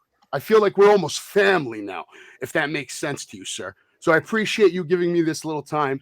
I wish you nothing but luck in 2023, nothing but success. Make money, kill it, kill the business, and do things that people can't even fathom. Well, I appreciate that. Number one, talking about Busted Open, if I had closed my eyes, I could almost imagine you being a Bully Ray. This is Bill DeMont's nephew right here. Really? And he was at Icons in Philly, and I was like, Bill DeMott is losing his mind, and I was like, that's not Losing his mind. Yeah, man, that's what I do. I love pro wrestling. I was actually a pro wrestler for about 4 or 5 years. So that's awesome. I think that I do think that if there was sufficient backing financially, that we could acquire a lot of presumably a lot more talent. I think that most important to understand, people talk about our roster like it's not already impressive. And I'm not saying you are doing that, but people talk about it in a way that is so unflattering. And I'm like, do you fucking watch our show? Like, maybe even watching the show doesn't do it justice, because I'm sitting in the friggin' dressing room and I'm seeing the levels of talent we have. I'm sitting in our dressing room, in our locker room, and I'm seeing the people who I've seen on television, like OVW and other places, showing up just to be noticed. And I'm like, man, like, people have no idea. Our roster is so, before every taping, we do a talent meeting where everybody surrounds the ring, right? We get our pep talk, and those meetings are getting bigger and bigger and bigger because there are more and more young talent, experienced talent, veteran talent showing up because they're interested in our product. So it's not necessarily even that we don't have the talent. I think that some of it is maybe the ways that we're structured in terms of our length of time, the amount of TV time that we have available, how we tape definitely changes certain things, because if you tape in bunches, it's hard to do long-term and consistent storytelling, because 3 months from now, you're dependent on those same people being available to come back and continue those stories, or not being signed to another company, or whatever the case may be. So those are all challenges for us too. But one of the things I will say, and Billy Corgan has said it multiple times, is that he is shopping NWA as a TV-ready product. And I think that the interesting thing to know, and people don't realize, Billy Corgan is shopping it. He's literally going into different meetings with television executives on a regular basis. I do not understand necessarily what I don't know, or I should say, not that I don't understand. I don't know firsthand which channels, which networks, which people. None of that. That's above my pay grade for sure. But I do know that is something that's happening. And if you start to look at a television slot like that, or production and or television company kind of coming in to back it, there certainly would probably be a lot more money that's coming in for that. People would start to get locked under some kind of contracts, and we're starting to see more contracts. So maybe there's something going on there. But the other thing too is that until that happens, people need to remember, it's something that Billy tells us like almost every taping. If you are here, if you are sitting here as a talent on my roster, I want you to know the reason that is because I believe in you. I'm personally paying for you to be here out of my own pocket, because I want you to be on my product. So on one hand, that's really heartwarming, right? Because Billy Corgan believes in us. On the flip side, it also speaks to the reality of the situation that says, like, if we sign somebody to a freaking $1 million contract, that's $1 million of Billy Corgan's money. Yeah. Absolutely. No, you're right. That's why he's got to stop spending his money. Billy's a very good guy. Seems like a very genuine guy from the calls I've heard him made on Busted Open. He's always been very genuine and seems very transparent about all the businesses and dealings of NWA, what's going on. Obviously, really is different stories going on, but you guys have quite a roster. I didn't mean it like that at all. What I do mean is sponsors, unfortunately, in the real world, when you go out there to get these big deals, they look at the roster. And if they don't know anyone on the roster, unfortunately, no matter how good they are, they could be the Michael Jordan of this shit. But if they haven't been on, ESPN, unfortunately, or you know what I mean, like the sponsors don't look at them, as much as they would someone that's like on WWE, blasted all over the place on toys and this and that and buses and Times Square and all this bullshit. Well, so that's the only reason why I said that. I think you guys definitely have guys and girls who have the potential to all be magnificent superstars. First of all, NWA reminds me of 1980s wrestling. When I watch the product, I love it. It has that nice old school feel, the ring, the lights, the audience. It's intimate. It's beautiful. It's magical, man. And a lot of people don't even know about it. And that's what pisses me off. I want to help more people watch it, because unfortunately the zombies of the WWE universe, they're stuck there. Half of them don't even know AEW exists. Let's be fucking honest, okay? They're all over there now, zombie mode, cheering the second best member of the Shield in Roman Reigns. Okay, let's be honest about him. Yes, I'll put up the ones. Yes, he's the superstar of the year, but yes, he's also, The Rock's cousin, and he's a good-looking champion. I mean, phenomenal job, and he's better than he's ever been. It took 10 years. It took 10 years for people to love this man. Look at Roman Reigns. Just think about that. You're talking about guys in NWA. Roman Reigns, it took 10 years for people to buy this guy's fucking t-shirt and put up the runs and cheer. It really did. I would agree to disagree. I think a lot of the female demographic and children loved babyface Roman, but your smart marks took a long time to warm up to him until he turned heel. Right, so maybe and then he became universally 6 loved. years. Because even before Roman was getting booed, he was still top merch seller. You're probably right about that. When Cena put him over, Roman's probably started selling all the shirts, man. I do think that there's a lot of truth to both of what you're saying. Mm-hmm. I think that Roman Reigns was a star before. Absolutely. I think Roman Reigns is a superstar now. And I think megastar. Yes. And I think that there are things that mark that change. And I think that there are certain things that really play into allowing for that. And one of the things that I think held him back is that they promoted him in a way that was disingenuous. It didn't help when The Rock came to put him over that one time. If you remember. It didn't. And it was also, I think it was disingenuous to his personality and the way that the common wrestling fan would perceive him. I think that having him as this uber babyface or whatever doesn't play to the fact that this is a very large man, very good looking man, very established man from a long time family that has been dominant. I think the character they've allowed him to be in right now has allowed him to morph into, I think, something that so much more closely aligns with what people would expect from that person. And I think he plays that character much better. Yeah, it's real because the bloodline's real. That's why people are really buying into it and loving it. And of course, it does help when you have Sami Zayn coming in and then, killing it for a year and making everybody laugh and break character and all that good stuff. What do you guys have lined up in 2023 right now as far as like some of your superstars? Like, who's going to be the person that's going to, or give me a couple of people that you think can actually take down Tyrus? I mean, right now he's your world heavyweight champion. I saw him recently at a Creative Pro event in Long Island. Came out there, kicked some ass. That 10 pounds of gold definitely looked like it was heavy and very nice. Even more heavy now because I think they had to add extra plates in about a foot. Damn. So what's that, 15 pounds of gold now? Maybe 12. I don't know. Okay. Yeah. He wears it well, though. So Dak Draper. I think that Dak Draper is somebody to watch for sure. I think that in terms of people who are going to be in that contendership, I don't know right now. I don't know where that's going. I think that we're going to find out who will line up for what at the conclusion of our Champion Series, which is still ongoing. And I think that this sets up, one of the things I love about our Champion Series is it sets up some of the early stories for the new year, because all of these people are coming out of that with a guaranteed title shot of some fashion or form. And where those people fall, we don't know that yet. Do you think Dirty Dango could maybe be one of the possibilities? I don't think Dango. Hell yeah! I don't think that Kurt is like not on the radar right now. People don't realize how big what he did was. He's the only person that put a dent in Jericho's career. All right, calm down. I think he comes down to the fact too, is what he was saying earlier. Are they long-term people for the company? Are they there for the spot? What's his status? Is he a long-term person for the company? Dango's usually around, but he was not at the most recent round of taping, so he's not involved in the Champion Series.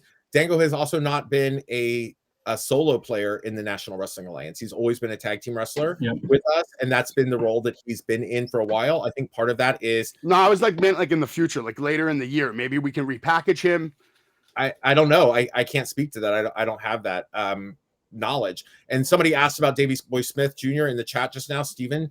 Davey Boy Smith Jr. came and went as fast as you saw it happen on television. So he left after when they dropped the belts. That was his last appearance with us, and he wasn't even there for that. So he hasn't been back with us. To my knowledge, I think he's signed now with MLW. Yeah. Well, we are coming up close here. Are you guys going to do any kind of tours maybe throughout the country? Go to like New York maybe, or? So that's a great question. So and they're prompting us to like shut that up. So they also in January, on January 31st of this year, we have our first ever live NWA Power broadcast. It's going to be coming out of Knoxville, Tennessee. Those tickets are on sale currently. February 11th through 13th, we are in Tampa, Florida. We are going to do a pay-per-view there called Nuff Said, as well as 2 to 3 days of television tapings.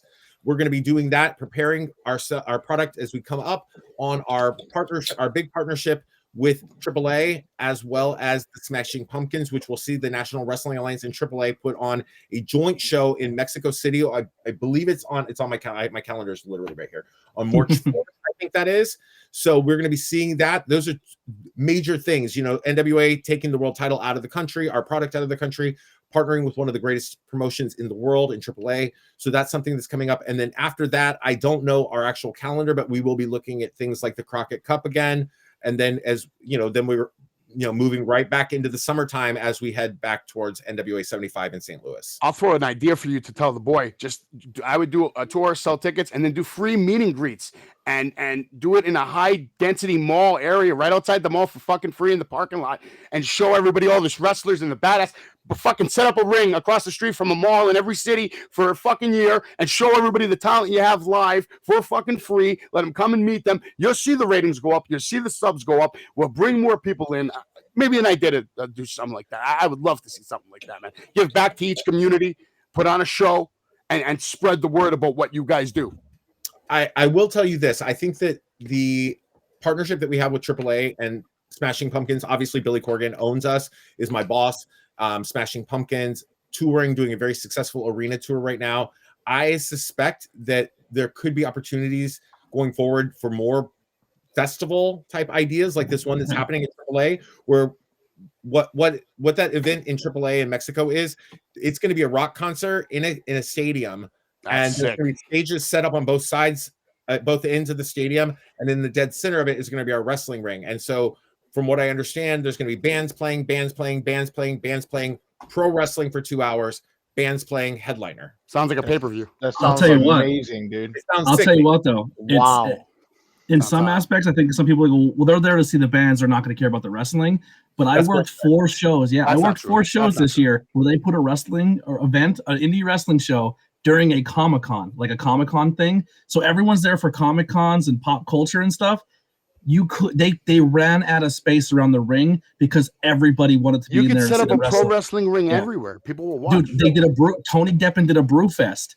They didn't tap as many beers that year because everybody was around the ring for the wrestling that came for a beer event. So sometimes getting those non-wrestling fans and just sticking a ring somewhere opens the door for a lot of new things. Yeah, man. But another great thing that I think like what Impact Rosters does is when they book independent wrestling shows, on the poster it says NWA talent, NWA star. And I know for me in the Northeast, I don't see that a lot. I see AEW former NWA, former Impact, this on the marquee when you see, this person or that person. Maybe get that out there where if they're working the independents, say like, hey, put on the poster, you're an NWA person. And then they go there and they represent themselves very well during a meet and greet. They represent themselves very well in the ring. And then people go, I need to go see more NWA. And even you doing appearances like this and us as content creators, now we know it's available on YouTube still. Now we know that grind is real, man, everywhere. Yeah.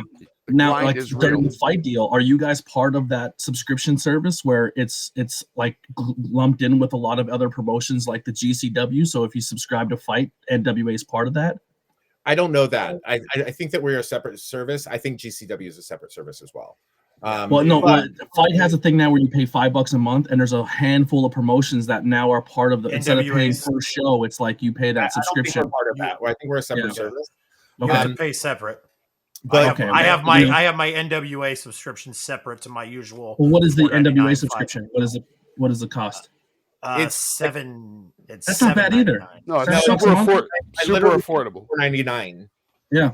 I think it's $4.99, and basically what you get is advanced access to all of our content. So, but for the people who don't like that model, you can still watch us on YouTube. It's YouTube free.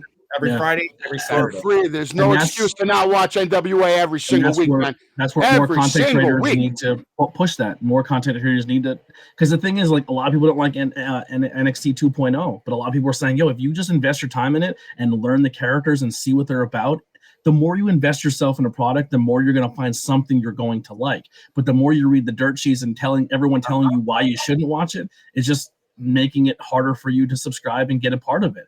But Nice, Mr. Midwest. yeah, we appreciate you coming on and talking NWA with us. You know, and what you're saying is absolutely accurate. Like I mentioned earlier, a couple days ago, I had that stream where we were talking a lot of NWA, and I asked my following to go and watch it, and people had fairly valid reasons. They weren't, I don't like Tyrus, I don't like this or that or whatever. I said that's okay. I've never watched a pro wrestling company yet where I liked every single character. Never yet. I've been a fan for a very long time, and I've worked for many, many, many companies as like, I'm not even talking in wrestling. I'm talking as a corporate America person where I didn't like the politics of the company. I didn't like the politics of my boss. I did not like the politics of my coworker, and I still showed up because it was a fucking paycheck. But it also didn't make the food that I was serving taste any worse. It didn't make the clothing that I was selling fit any differently. It didn't make whatever the fuck I was selling, you know, be different.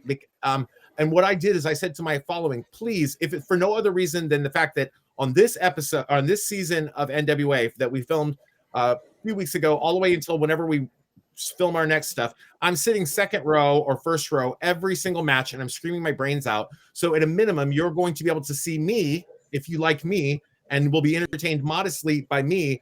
Just go put up with it for a while and tell me if you actually find something redeeming about it. Because if you don't, we'll have that conversation. But honestly, the matches are more physical on NWA than the majority of the product on TV each week. Let's be honest. I can see that. I can hear it within the shots, the chops. And real quick, Chase and Mark, thank you so much for having me on this show. I'm sure you guys probably all want to go to bed soon. I know I do. I'm exhausted. But real cheap pop, if you need a help down in NWA, you might want to look up Lovely Miss Larkin. You ever heard of her? No, Lovely Miss Larkin. Yeah, she was on my show yesterday, did an interview. She's done a lot of different things. She actually slapped the shit out of Jerry the King Lawler. She's been on WWE, Kiss Cam Lotharios. She's been on AW with the baddies. She's a very good valet, someone you might want to look at and sign, or maybe get her to do something before someone else snatches her up. That's a star in the making. You might want to check that out. And if you're ever free or bored, like you came on these guys' show, I'd love to interview you and introduce you to my small little fan base, and maybe you can do more shows. I would do one every year. Go ahead, do that for a year. Every day you're going to get probably 5-10 new fans. You know what? I do a lot more. Okay, the dogs are driving me about shit. The dog, what kind of dog is that, by the way? What kind of dog is that? Jack Russell Terrier. Jack Russell. Beautiful dog. And I got another one right there.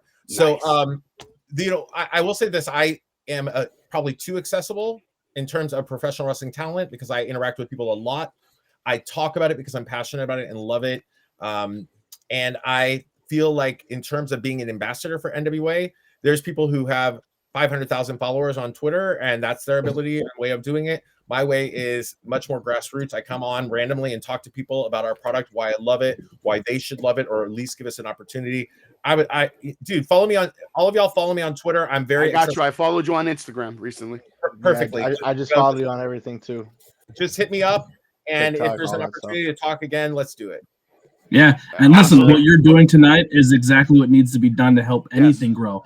Working on the independent scene, your passion for just being backstage with your roster and just really believing what your roster does. I feel that every weekend when I go and work for these promotions that I love, and they're giving people opportunities, and they're doing it for the hot dog and the handshake. So I love that passion. I love how it's just like the independent scene is so. Most places. Yeah, and it's just amazing how it's still like you're working NWA, but you like what you're describing as a locker room environment and what you feel like that brotherhood and sisterhood and family of an independent show is still there at an NWA level that I'm experiencing every weekend. It's really inspiring, and just like you said, just being accessible. Please, everyone, go check out. You said Instagram, Twitch. Where else can people follow you besides your Twitch account? Instagram, TikTok, Twitter. Twitter is my big one, and Facebook. Okay. So on Facebook, Instagram, and TikTok, it's Pollo Del Mar Fans. My name. Yeah, I got you on TikTok, dog. I got 15,000 on TikTok. I'm about to blast you on TikTok. I've got like 15 on TikTok. I'm gonna blast you on TikTok. I got you. And then on Twitter, it's the Glamazon PDM. You know, I'm very active. I have a great following that is super supportive of me, and I think it's because of the fact that I have conversations with people like this, where people can have differences of opinions and different experiences viewing things and all be really respectful to each other. Okay, so you don't like that. It doesn't make you a hater, or it doesn't make you, whatever. Yeah, it's okay. Just don't bring up Bray Wyatt. If you want to be a hater, you go to the wrestling show, you buy a ticket, and then you hate whoever you want, like everybody else. That's the point. Yeah. Exactly. Pollo, you're good with everything as long as you don't bring up Bray Wyatt on this show. Then you'll probably break it. So. Bray Yeah, Wyatt? listen, if NWA needs sponsors, Mountain Dew is doing question. gimmick matches now. Oh, here we go. Did Charlotte Here Flair we go. just steal the whole year on SmackDown, in your opinion, with that little moment? Because some people are saying she did. I'm just wondering what your thoughts are.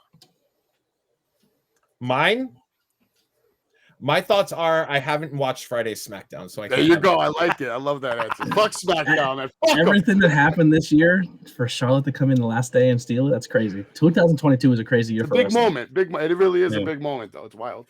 But I haven't watched it yet, but I will. I will watch it because you should watch the Ronda Rousey match versus Raquel. They actually murdered it. It was the best Ronda Rousey, in my opinion, has looked in the ring.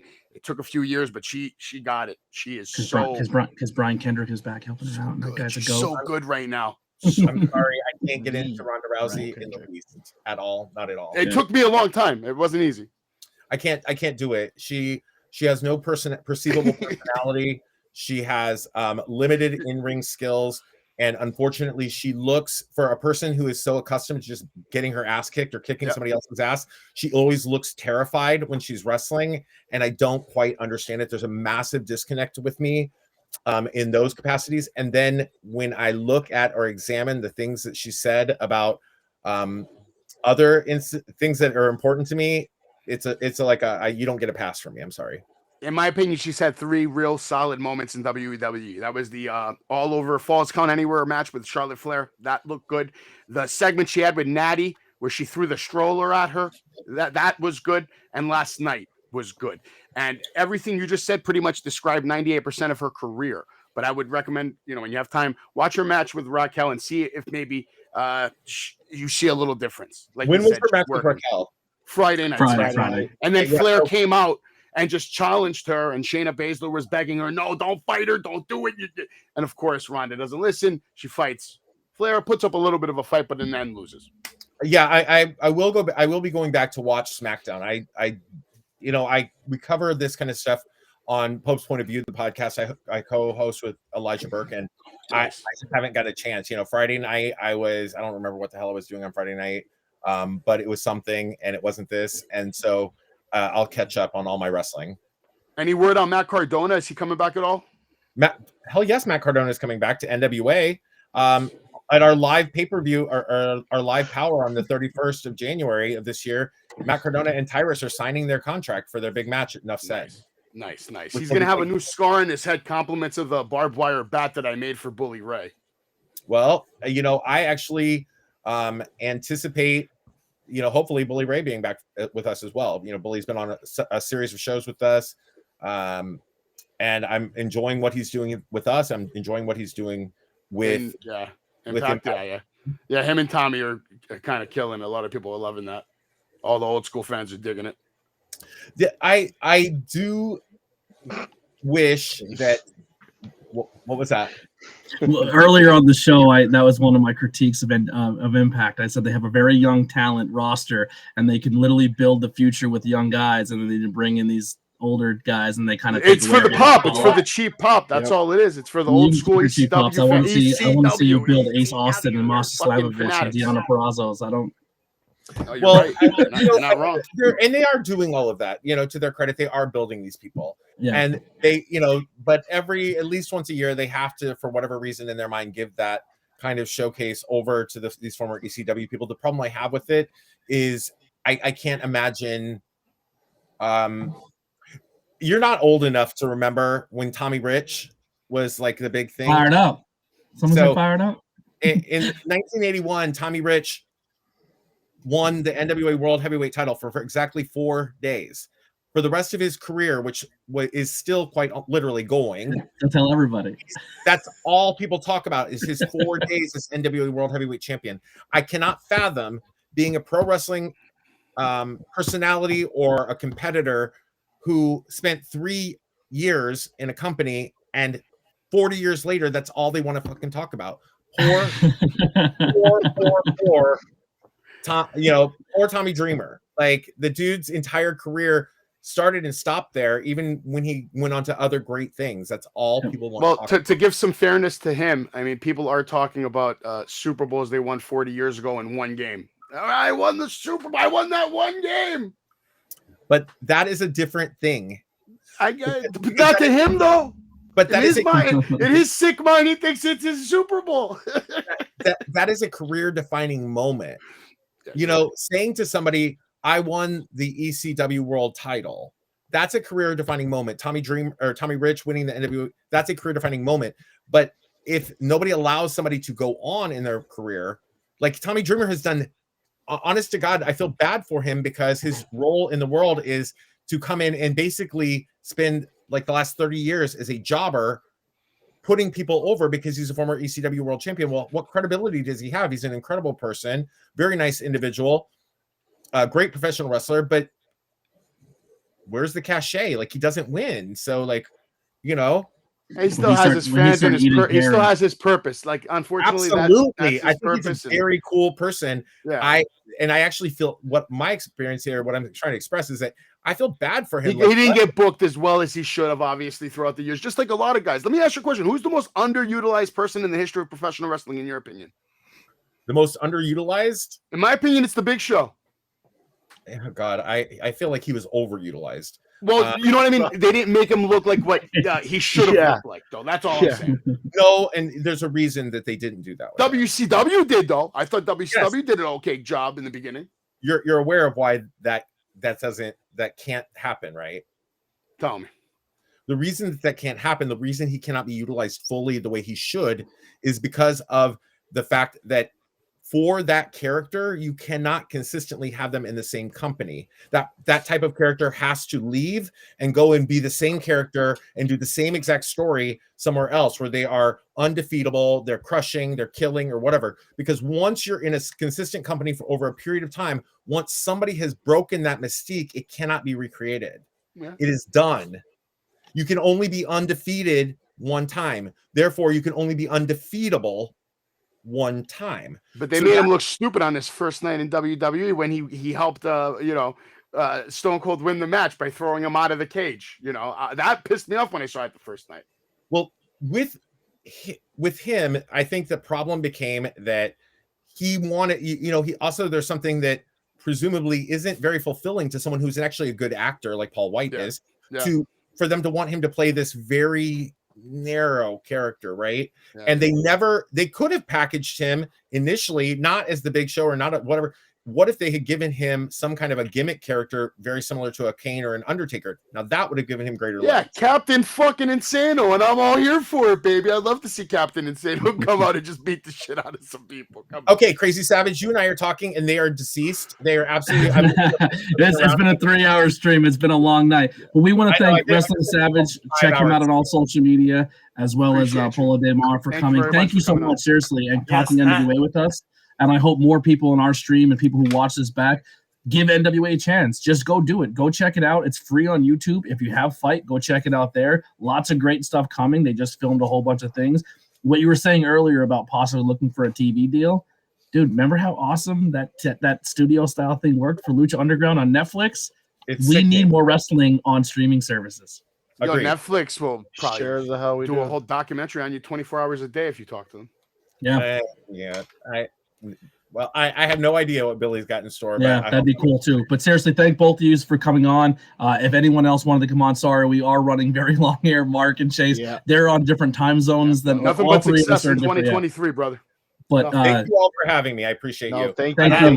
Absolutely. Absolutely, Pollo. I appreciate the raid. All your followers that came through. If they haven't already, appreciate hit the follow button. That's all I do is comment there. I like that one. That's all I do is wrestling content. So if you've got a community that likes wrestling, I'd love to share it with you. So yes, love it. I don't know how to get out of this, dude. Just boot me out or something. Yeah, Pick well, 'em up. once again, thank you guys so much for your time, everyone. I'll let Chase close out the show then. But thank you seriously for coming and talking. Seriously, yeah. Thank you. I This appreciate was it. awesome. Savage, thanks for coming hang out, brother. Thank you, man. Thanks for having me. Absolutely. Have a good night, everybody. Look at my lone wolf here.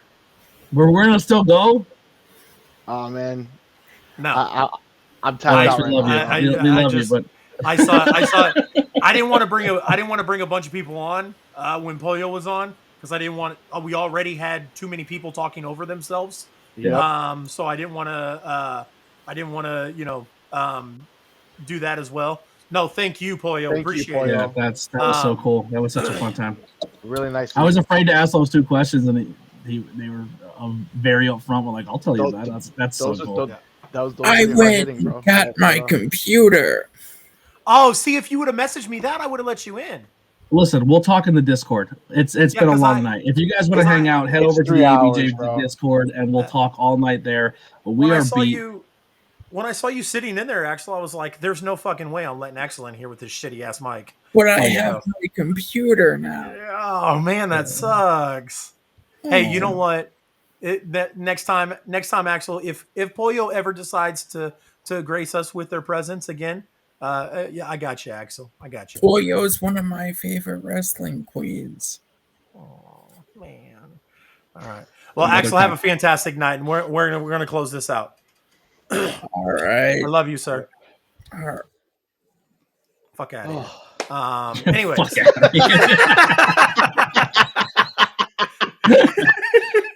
If anybody wants, my Discord is up there. If you want to come hang out in the Discord, boys, thank you. What a great night. Absolutely. Great way to start off Bad Booking 2023, man. That was awesome. Yeah, that was dope. Fantastic. But gentlemen, we have a couple of things to deal with really quick before we do that. Unanimous decision. Roman Reigns was the yeah, of course. Okay. All right, cool. Bad booking of the week. Bad booking of the year. Oh. Let's hear it. Let's hear it, ABJ. Wasn't expecting that one. It's on the fucking rundown, Mark. Is it? Bad booking of the week for me. Does it have to be wrestling? No, I'm joking. I want to go back at my commanders. Bad booking of the week for me. Hey, what did AEW do this? Oh, Darby ending the show and scaring off Samoa Joe. That ruined it for me. Absolutely. Of the year? That's my week. Oh, okay. Give the year. And the year for me is just the return and the absolute half a year of absolute nothingness of Bray Wyatt. Ooh. Who thought that was not going to happen? I knew that shit was coming. I went all the way across the world and cut a promo in Saudi Arabia. That meant nothing. What was your best? What was the best part of it? What did you get out of that?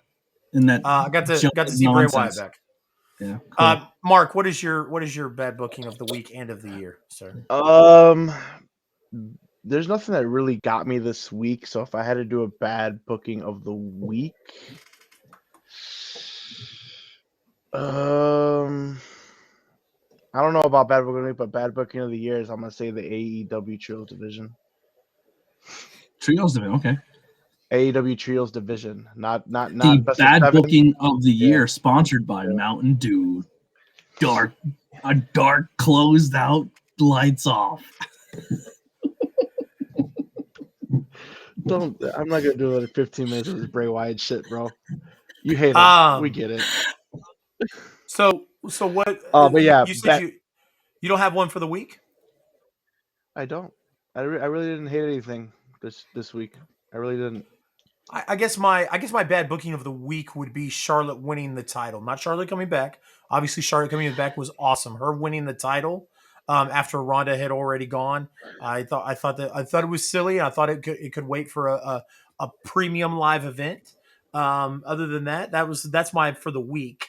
For the year, we've seen Charlotte Ronda so many times in premium live events. I think getting it out of the way in a quick squash like that, so we can move on to something else, is better. I also understand why you picked it, but I don't hate it. Are if we hopefully, it's very true. Yeah, I'm yeah. kind I of was gonna say they more than count my likely eggs before going to they have the hatch, rematch. Yeah. My bad booking for the year is my bad booking for the year would be SmackDown Women's Division. no. No, Absolutely it's not not. worse than the trios division of AEW. It's not. It's not worse than the trios division of AEW. But my bad booking of the year. The House of Black. No, would I say would it be wrong if I said the best of seven? No, No, I'm just kidding. I'm not going to say the best of seven. the matches have been I entertaining though, regardless if you hate it or not. I mean, yeah, You know what's the another concept. booking that infuriated me this year? Mox and Punk flipping titles in their hometowns so they can get to say they did it in their hometown. That annoyed me. Yeah. Yep. But I need something. I need something big for the whole year. And if I got to go the whole year, I would say, I have my best booking of the year. what's your best booking of the year? Triple H and Stephanie getting old man out of the company. Oh, heard that. Wish I didn't, but I did.